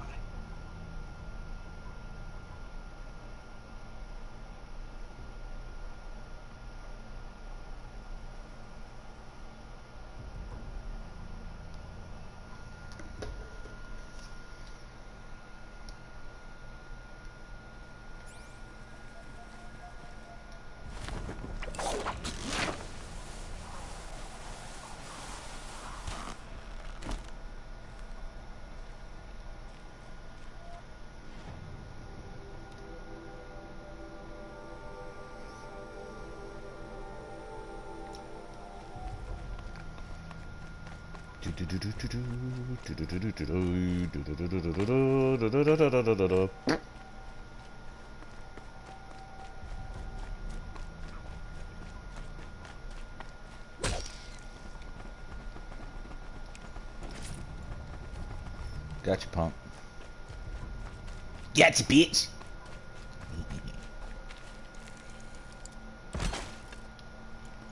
Oh, damn it.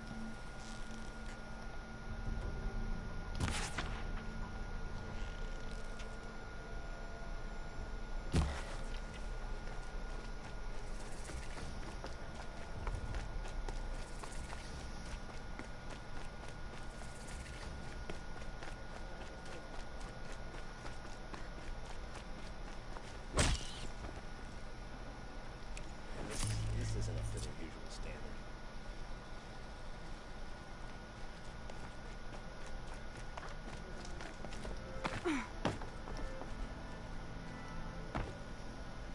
Oh, wonderful.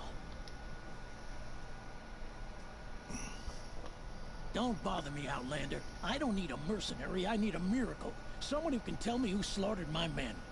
I'm a good tracker. Maybe I can help. What happened? Mass murder, that's what. 5 night guards shredded like cabbage out there in the quarry. 5 men murdered? How? Don't know. One was a buddy from before the liberation. We worked this quarry together as slaves for the Mad King. My friend, may he walk forever in the light, knew how to fight. Fiends who did this must have had stealth or numbers. Could machines have killed them? Don't see how. The quarry is fenced and gated, and I've never seen a Glinthawk do anything like this. Anything strike you as strange or out of the ordinary? Well, let's see, oh yeah, chunks of corpses, gushing blood. Sorry. Pressure's getting to me. Not used to murder. Nah, nothing unusual. Well, except we've been doing a little blasting lately, and Saravad said, no, that's just stupid. You've been using explosives? Sure, to clear away bedrock and get to the good stuff, we do it for a week or so every year. But that's got nothing to do with the dead. They were torn apart, not blown up. What exactly did Saravad say? Ah, nothing. Kept babbling about a pile of rocks out there. Said he didn't remember it from yesterday. I told him that this here is a quarry, where we move rocks all day. So rocks getting moved ain't so surprising, lunkhead. I'll have a look around the quarry. If you think it'll help.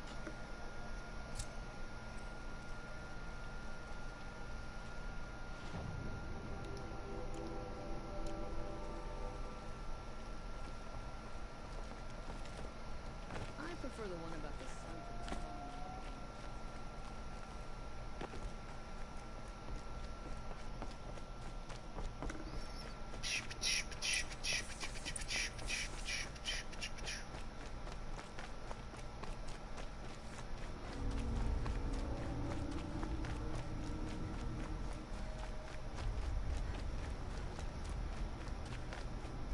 Oh boy. You're a big one, aren't you?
What the hell, man?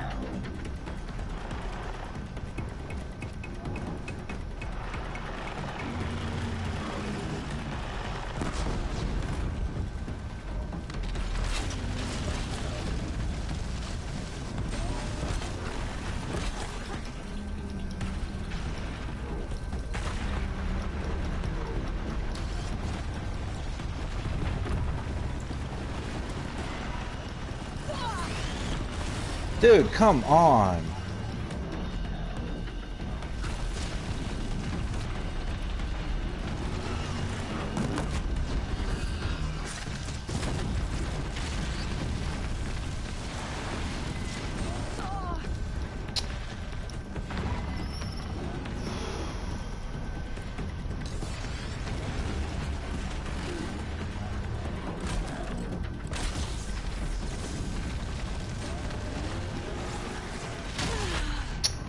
Yeah, can't fucking dodge shit if it's just gonna be like that. Oh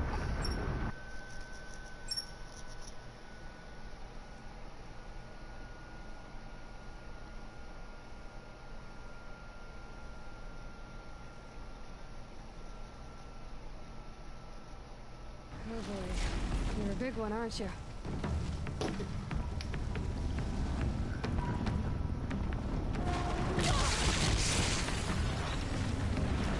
Okay, so what is the point in all these fucking barrels then? Like, it's got these barrels up here like it wants me to use them.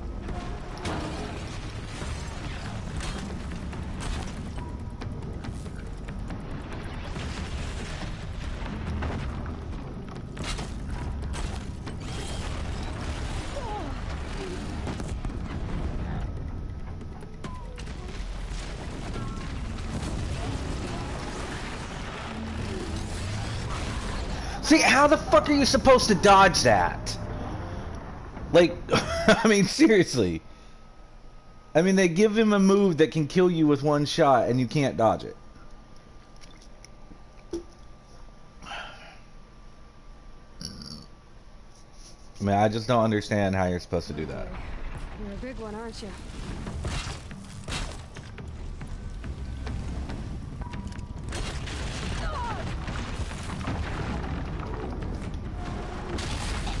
Oh dear God, I couldn't even hit the button to fucking heal. Oh, dude, this fucking thing right here is gonna piss me off.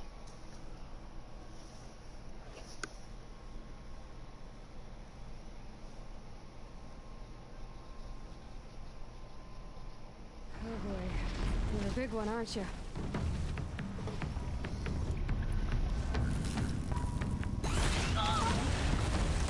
Dude, like I didn't even see him moving yet.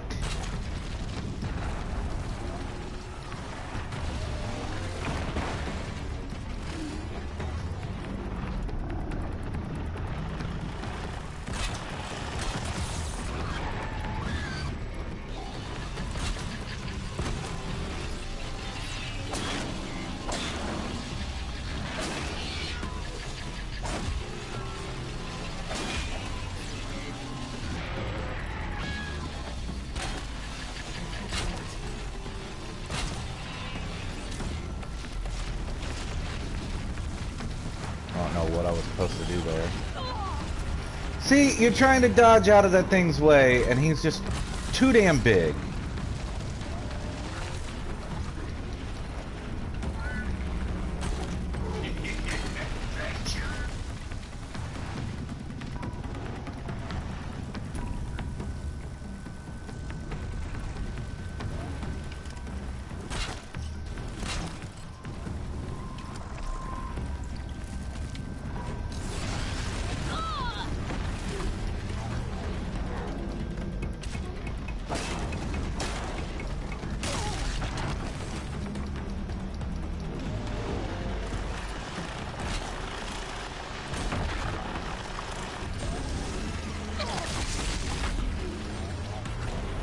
Wow.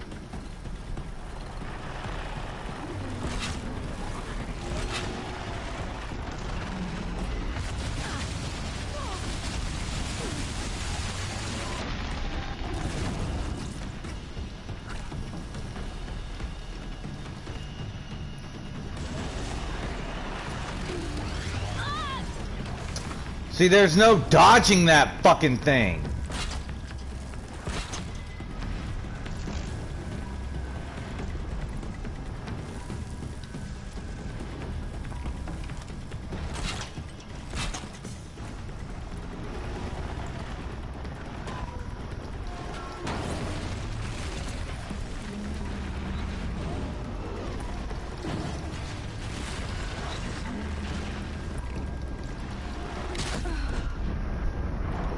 Alright, that's it. I'm done with this fucking mission. It's gonna respawn me and I'm just gonna fucking get out of here. I cannot figure out how to take this thing down. I've tried every little trick that I have. Maybe I'm just not ready to be here. Maybe I'm not supposed to be here yet. Oh boy. You're a big one, aren't you?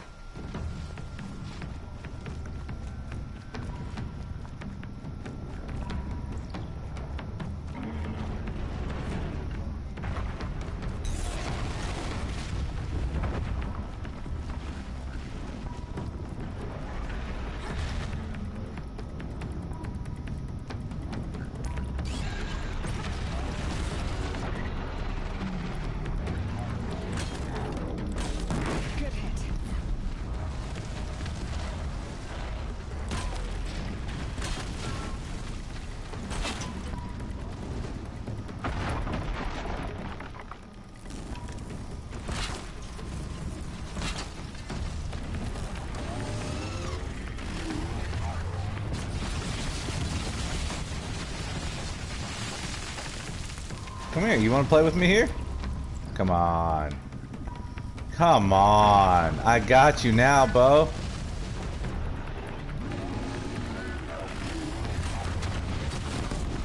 What's up, dude? How's it going?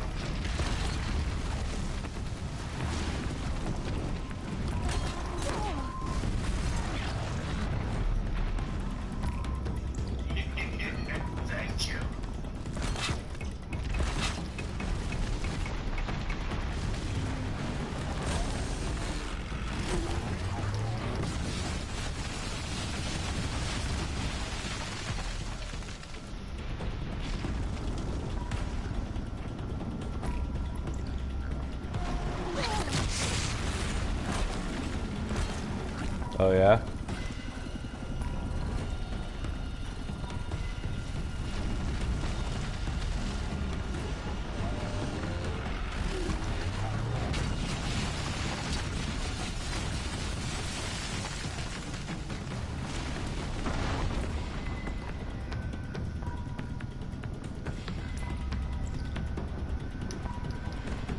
Yeah, wow.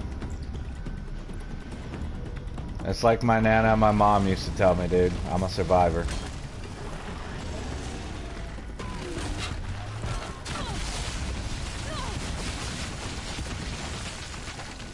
No, it's not meant to be easy, but, you know, you would think every now and again you might be able to catch a break.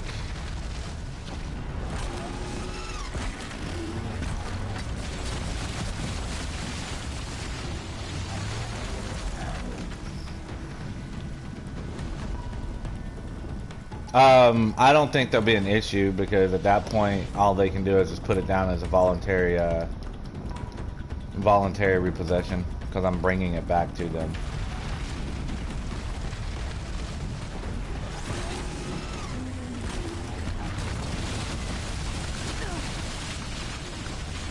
Which is what I'm hoping for.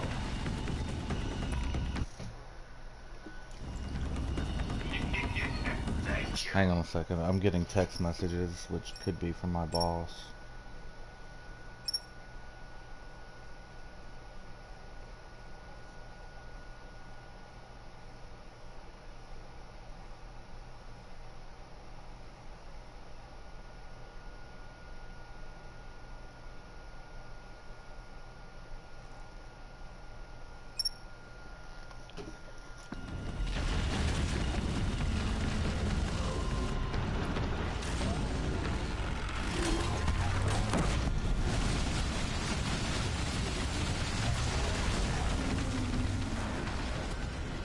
Come on, I got all these traps over here. Yeah, set them off, bitch. Let's go. Ah, hell no, I'm not dying to you again when I got you this low.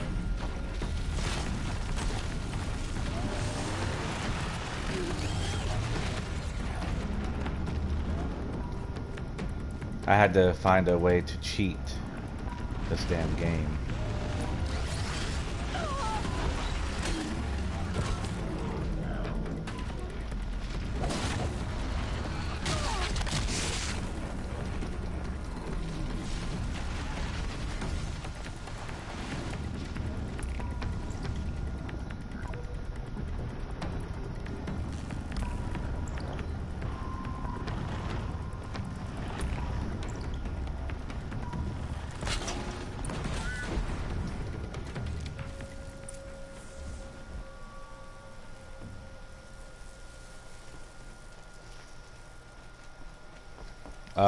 I don't know. I don't have that one. I have Horizon Zero Dawn, where, well, there's machines, futuristic machines, but also set in a primal area and stuff like that. Yeah.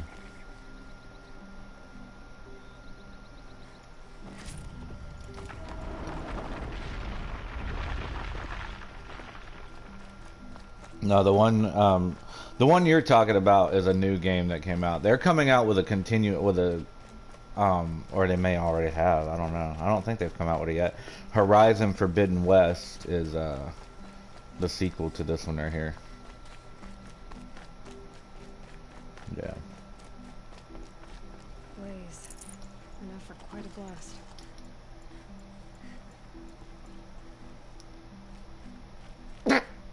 Excuse me. Not really. No, this is a fun game. It's just I was in the middle of a battle and stuff like that. That was kind of pissing me off. And now I don't even know where this dude's body went so that I could loot his body. Like, seriously, what the hell? Like, he died. And I can't even loot his body.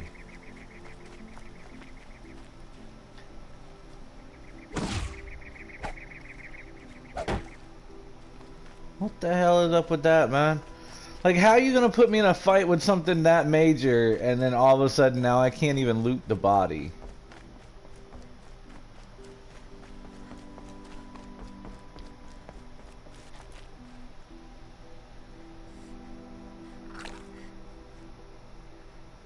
Ain't it some bullshit?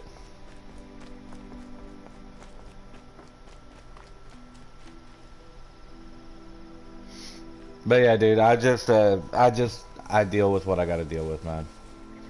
There's nothing anybody can tell me. There's nothing anybody can do.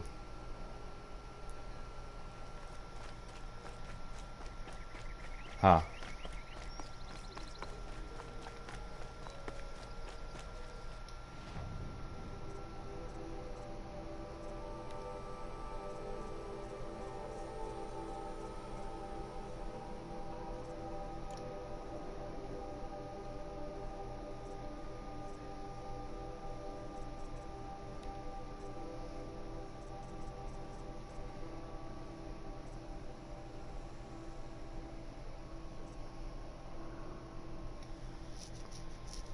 Okay.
But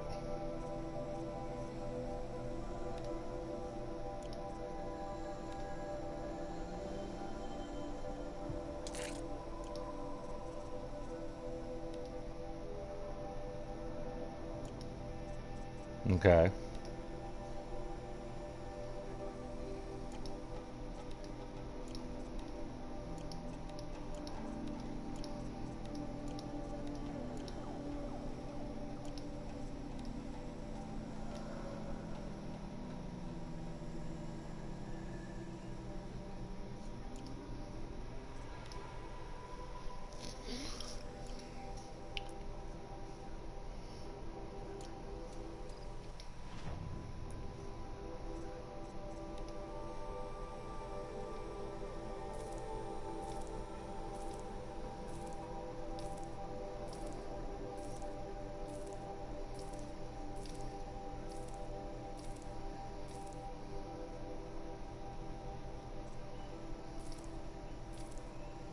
Right.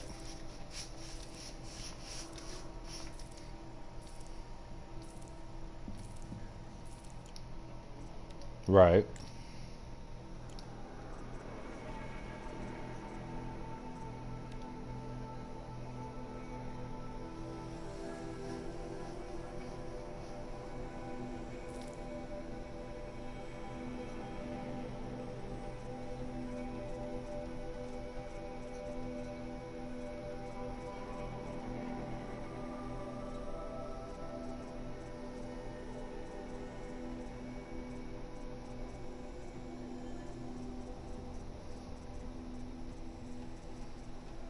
Well, maybe I want to be able to do PDQ.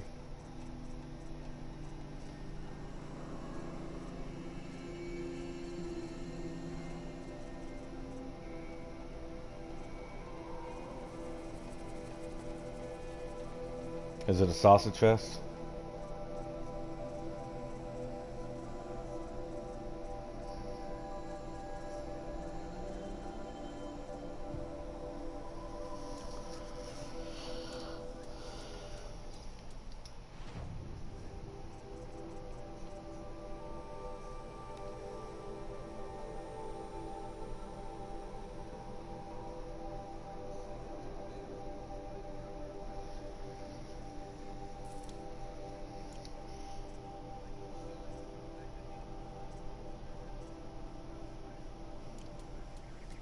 Right. It's like, what the fuck?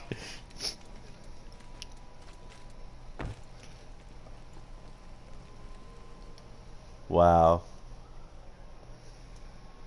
I've never seen a machine like that. Whoa! Nor a hunter so bold. Take this. It's from the quarry stores, but no one's gonna argue that you don't deserve it. May you walk in the light, friend. Especially when dealing with what comes up from the ground. You're in for a treat. It's quite a show. Love this bit.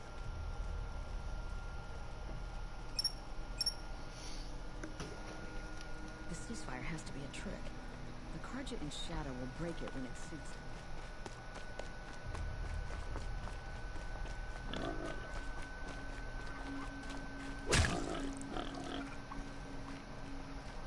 I've seen this 4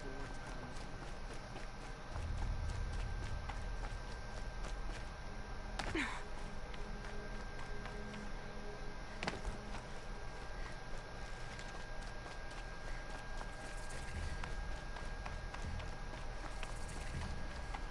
I hated it where I was at, but, you know. These will keep.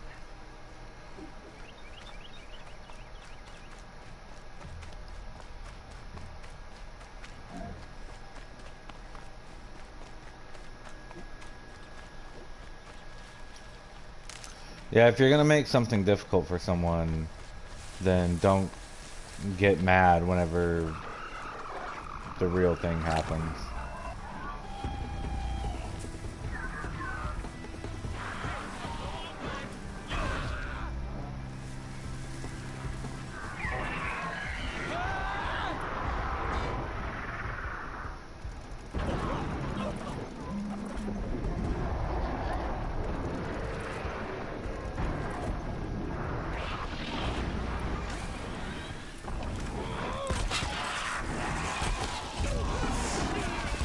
supposed to be like what? Just stay out of their way for now. I've not bought weed.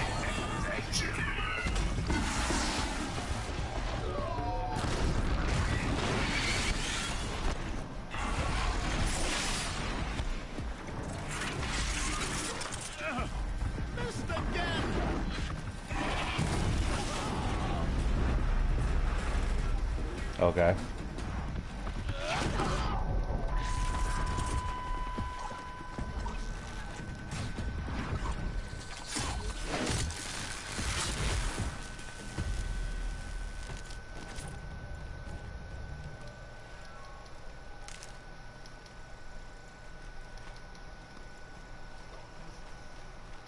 Her kid went underneath your bed.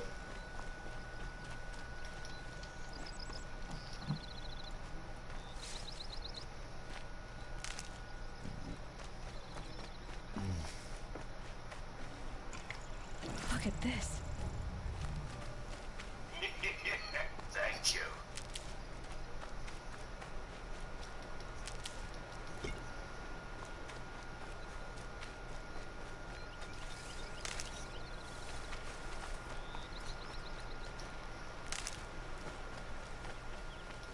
Can't be too prepared.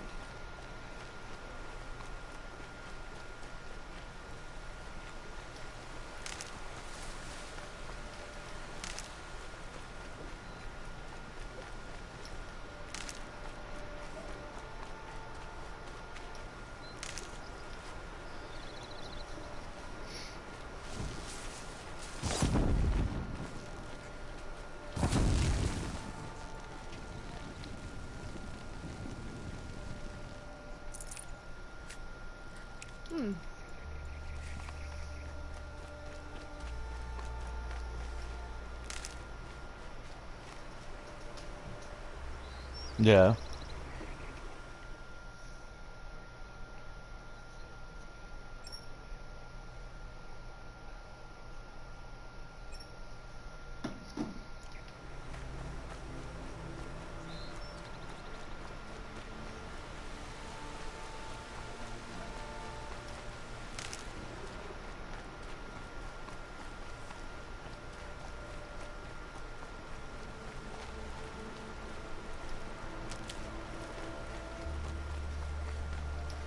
Save these for the trail.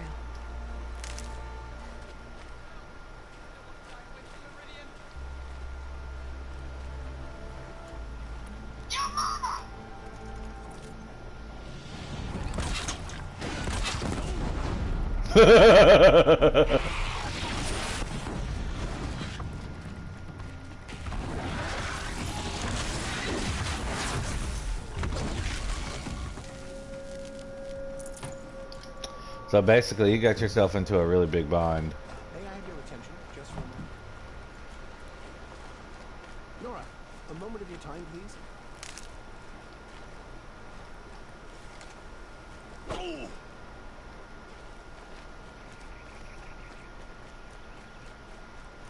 Dude, you're getting distracted when you're talking, man. What the hell? Is some chick there, like, blowing you or something? Damn.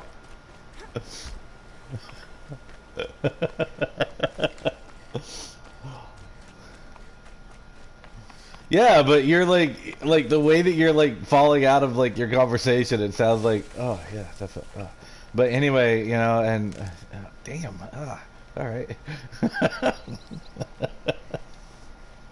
Like it literally sounds like some chick is there blowing you and you can't focus. Oh, that's funny shit. I wish I had a chick here blowing me, even if it was a blow-up doll blowing me. That would be a little bit more, like, complicated, because then you have to make the chick blow you if it's a blow-up doll. That just took a turn for the worse. I'm sorry.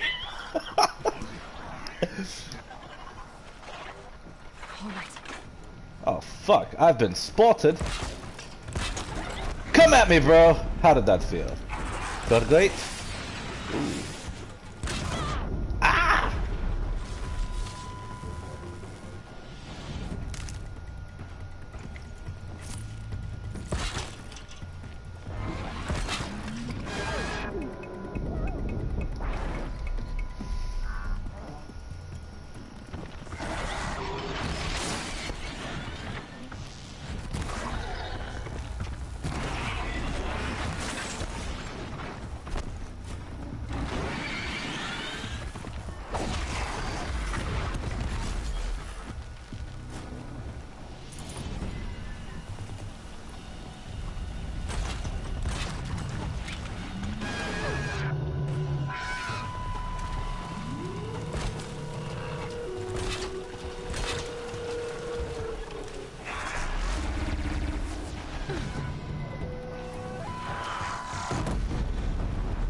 Kind of. I mean, it's not a term that I've heard.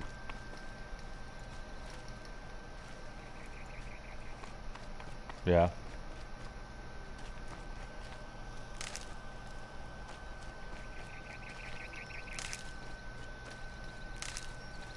That'll help. Oh, like you're living in their house and you're just renting the room. Yeah, okay.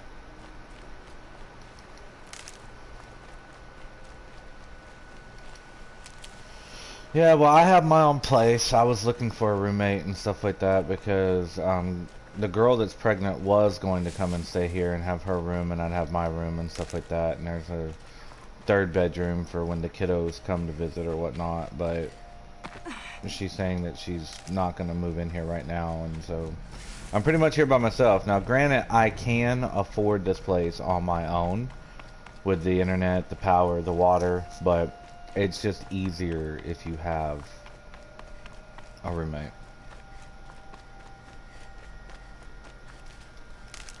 So, and I have no problems with roommates and stuff like that. I've always had an issue, like, not always, well, I guess I should say always, because the only 3 that I've ever tried it with, the 3 dudes that I've been roommates with kind of fucked me over. And I didn't want anything to do with male roommates anymore.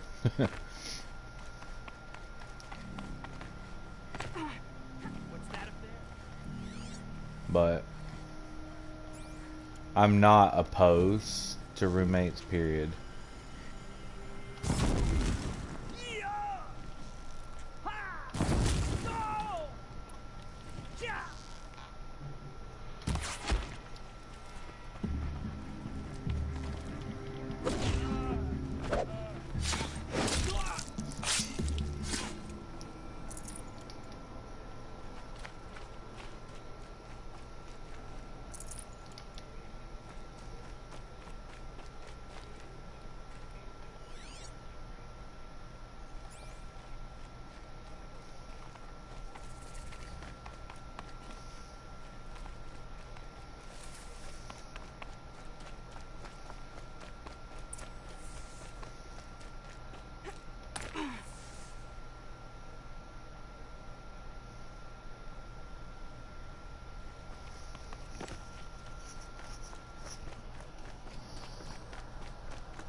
Right.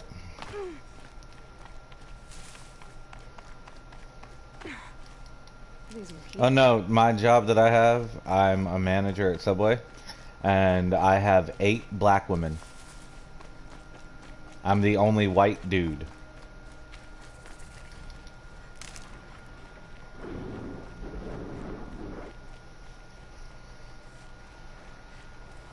No, these girls are like causing a bunch of issues. Dude, I just saw that arrow go right up that rabbit's ass.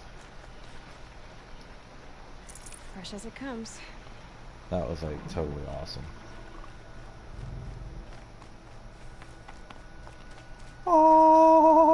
Awesome. Who's there?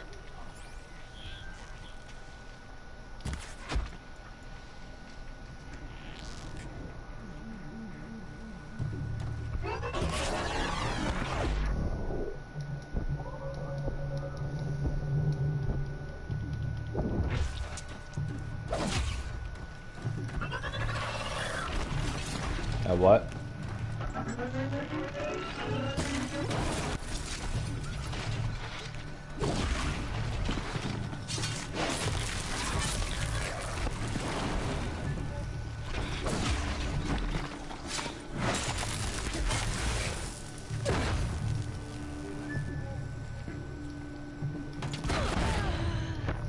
Oh, what the hell? They've got explosive arrows? What the shit?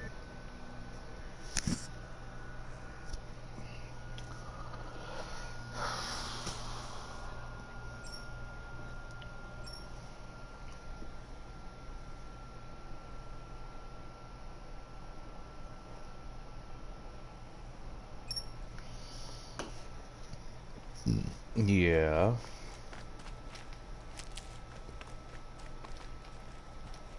Why do you ask?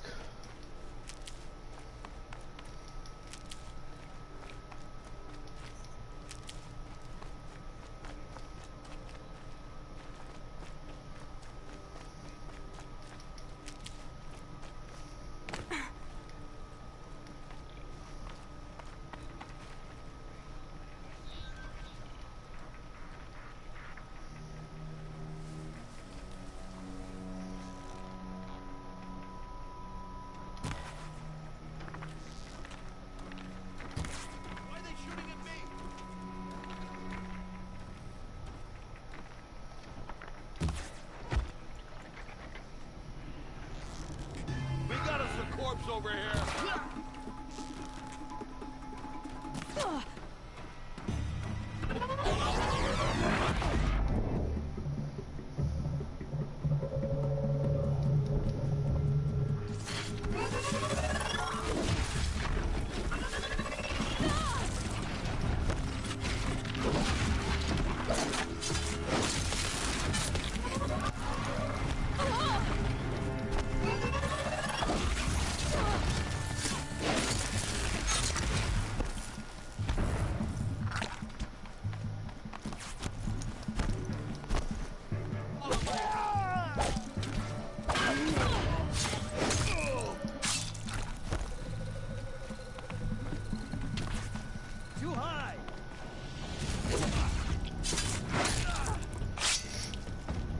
You're good, man.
Really?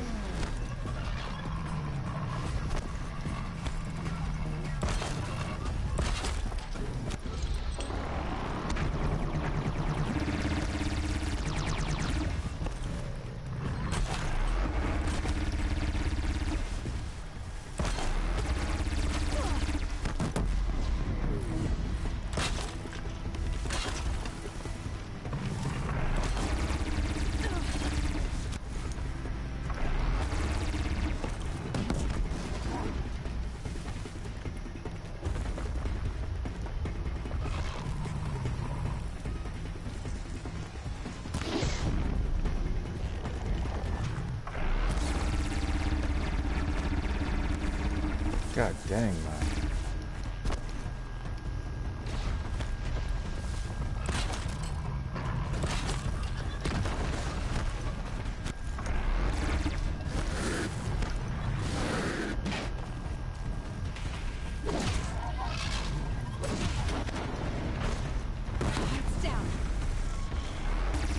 Alright, I got that one down. Come on, come at me, bro. Come at me.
Some of these damn things that they want me fighting and killing over here are a pain in the ass, man.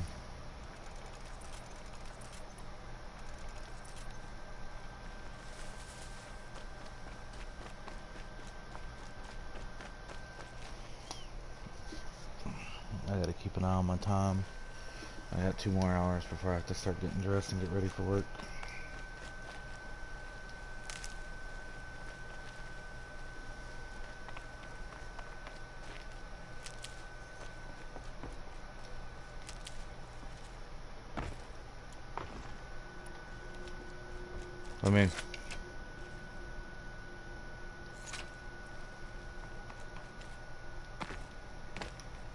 I mean, I have a couple workers that, you know, they come in, they do their job, they do what's needed of them without a fuss, without any issues.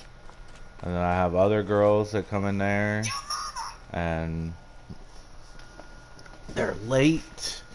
Half the time they're always late.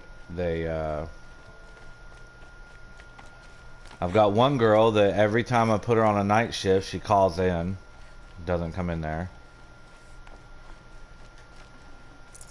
That'll keep my stomach quiet. So. Well, it's not a matter of whether she does night shifts or not. The reasons why she doesn't do night shifts, I found out, are lies. So. Doesn't matter. She did a night shift last night, and then she's doing day shifts from now on. Bring these ancient things back to life. Their power serves us. Machine demons from beneath the ground. It's a nightmare. Nightmares, yes. The worst dreams of our enemies come true. Yes, rise.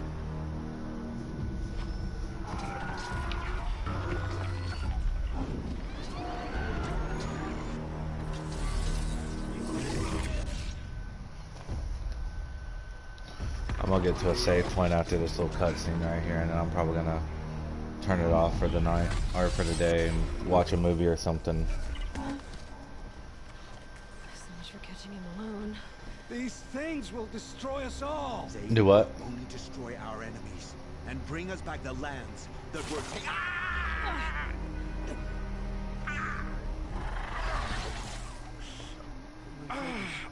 Stop working. Search the area. We may have intruders. Forgive this intrusion, Aloy. You left me no choice. Who is this? An interested party. Now the focuses are disabled, but I don't know for how long. The rest is up to you. Who is this? Salty. Salt Slow? Yeah, dude, I still talk to him.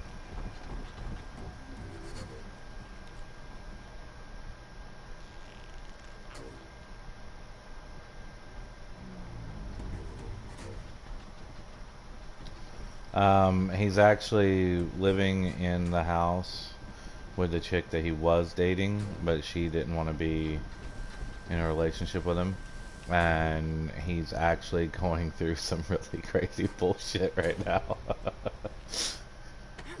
Like, I love him to death, but like... Okay, so basically, I'm gonna say this, you can't tell him I told you. But the girl that he was sleeping with that doesn't want to be with him in that manner, she had a girlfriend. And Salt and her girlfriend ended up sleeping together. Margot lives. Kill her! No, you had your chance. So.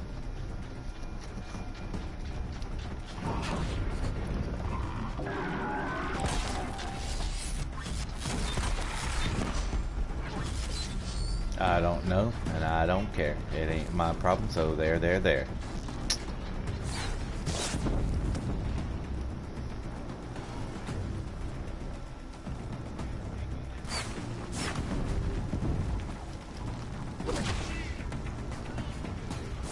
I mean, I'm sorry, I don't care, so.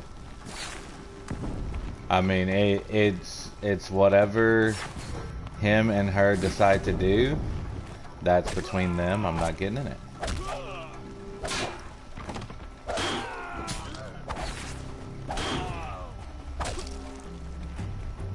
Now, I love Salt to death, and I told him that I would give him any advice that he needed or whatever, and I did.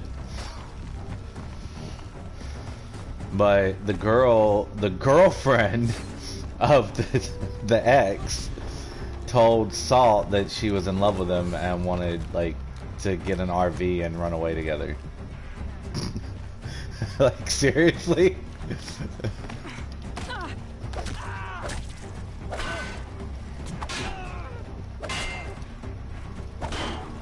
So it's like, what the hell are you getting yourself into, Salt?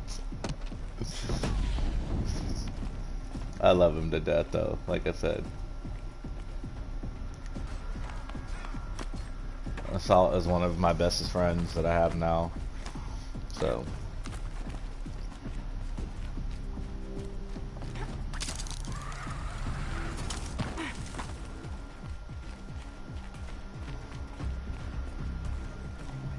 No. Salt lives in Arizona. Move it.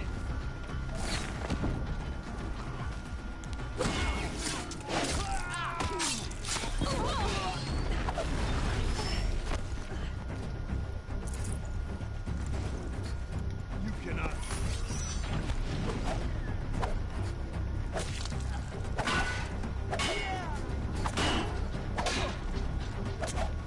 Well, it's not a matter of dipping out whenever I'm ready. I'm just trying to finish this quest that I'm on. I just didn't realize that it was such a long-ass quest! Shit! Get off me, get off me, get off me. No, leave me alone, let me live, let me live. I want to live, damn it!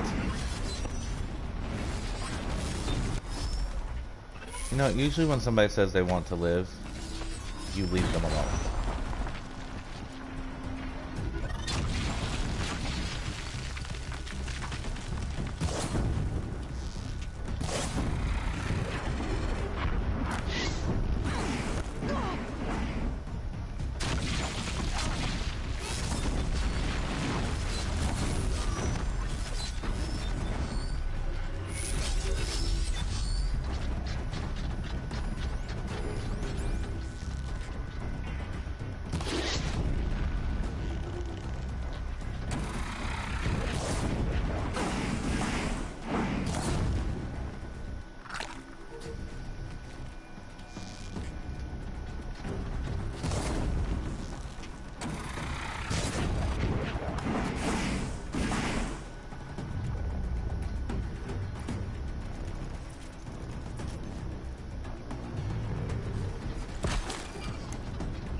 Why is that?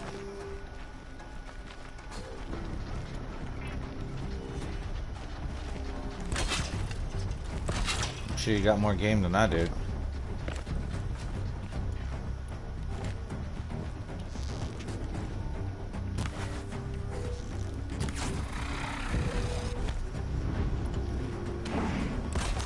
Sometimes that's all it takes, man.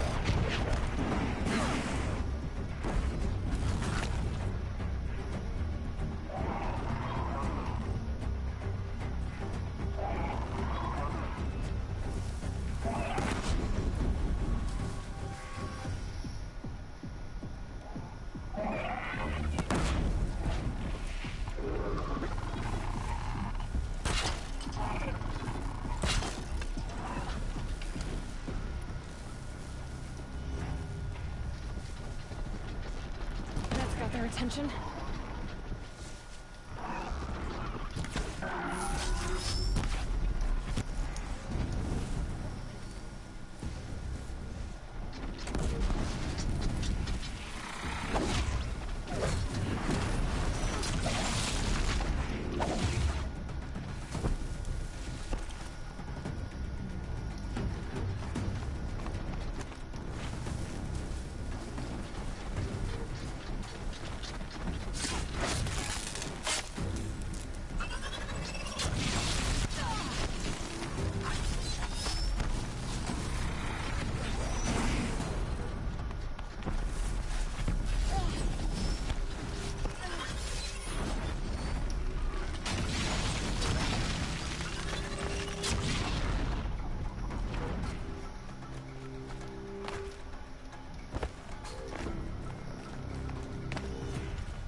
Oh, you gotta be kidding me.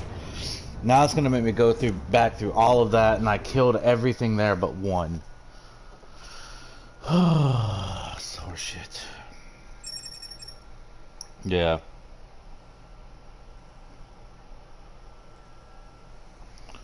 I was doing good too, man. Oh, this is bullshit. Like, it took away all of my casters and stuff like that, man. Like, it took away everything that I had built up into this damn game when I went into the fight the first time.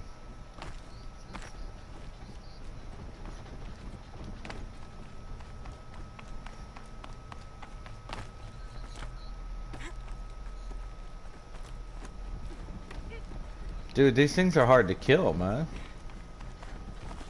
Could be something here. The Nora girl lives. Kill her! No! You had your... Great, now this dude just fucking alerted him that I was here.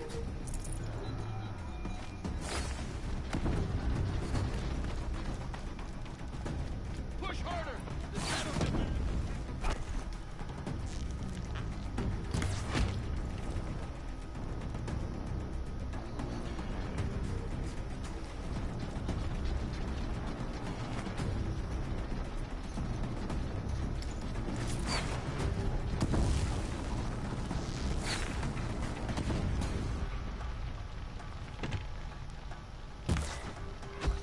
You can see them.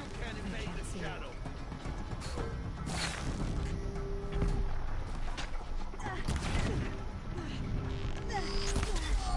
You know what? Just go ahead and kill me. I'm just not gonna fucking fight through this again, man. I mean, that's just bullshit. That they loaded me in here. Like, I had no blast wire traps left when I got in, like, when I died. But when I started, I had enough to make, like, 6 of them. And then all of a sudden I start back on this one and I have none.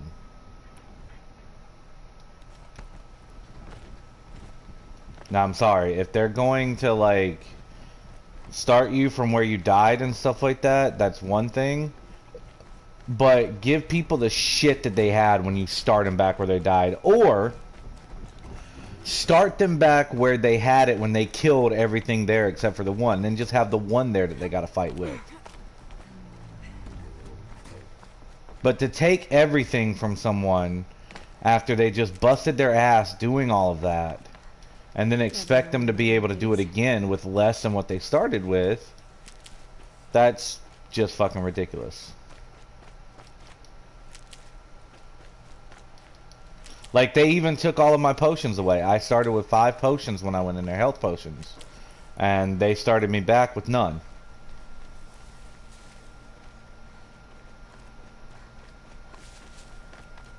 So it's like, thanks a lot. I had this, this, and this, and then I took out a bunch of them, I started back, and now I don't have anything that I started with, but yeah, all of the enemies are back full health. Thanks a lot.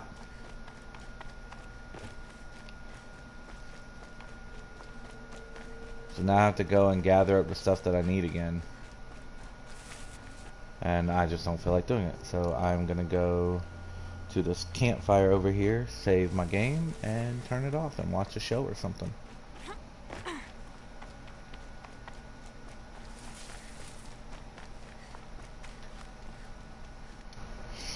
So to my stream that has been watching me for almost 3 hours, and some of it has been paused and all that kind of stuff because I've been trying to talk and do my thing. I will talk to all of you tomorrow at some point. I'm sure, probably tomorrow morning. But everyone behave, everyone have a good day. Killa, hopefully I'll see you again soon too, man.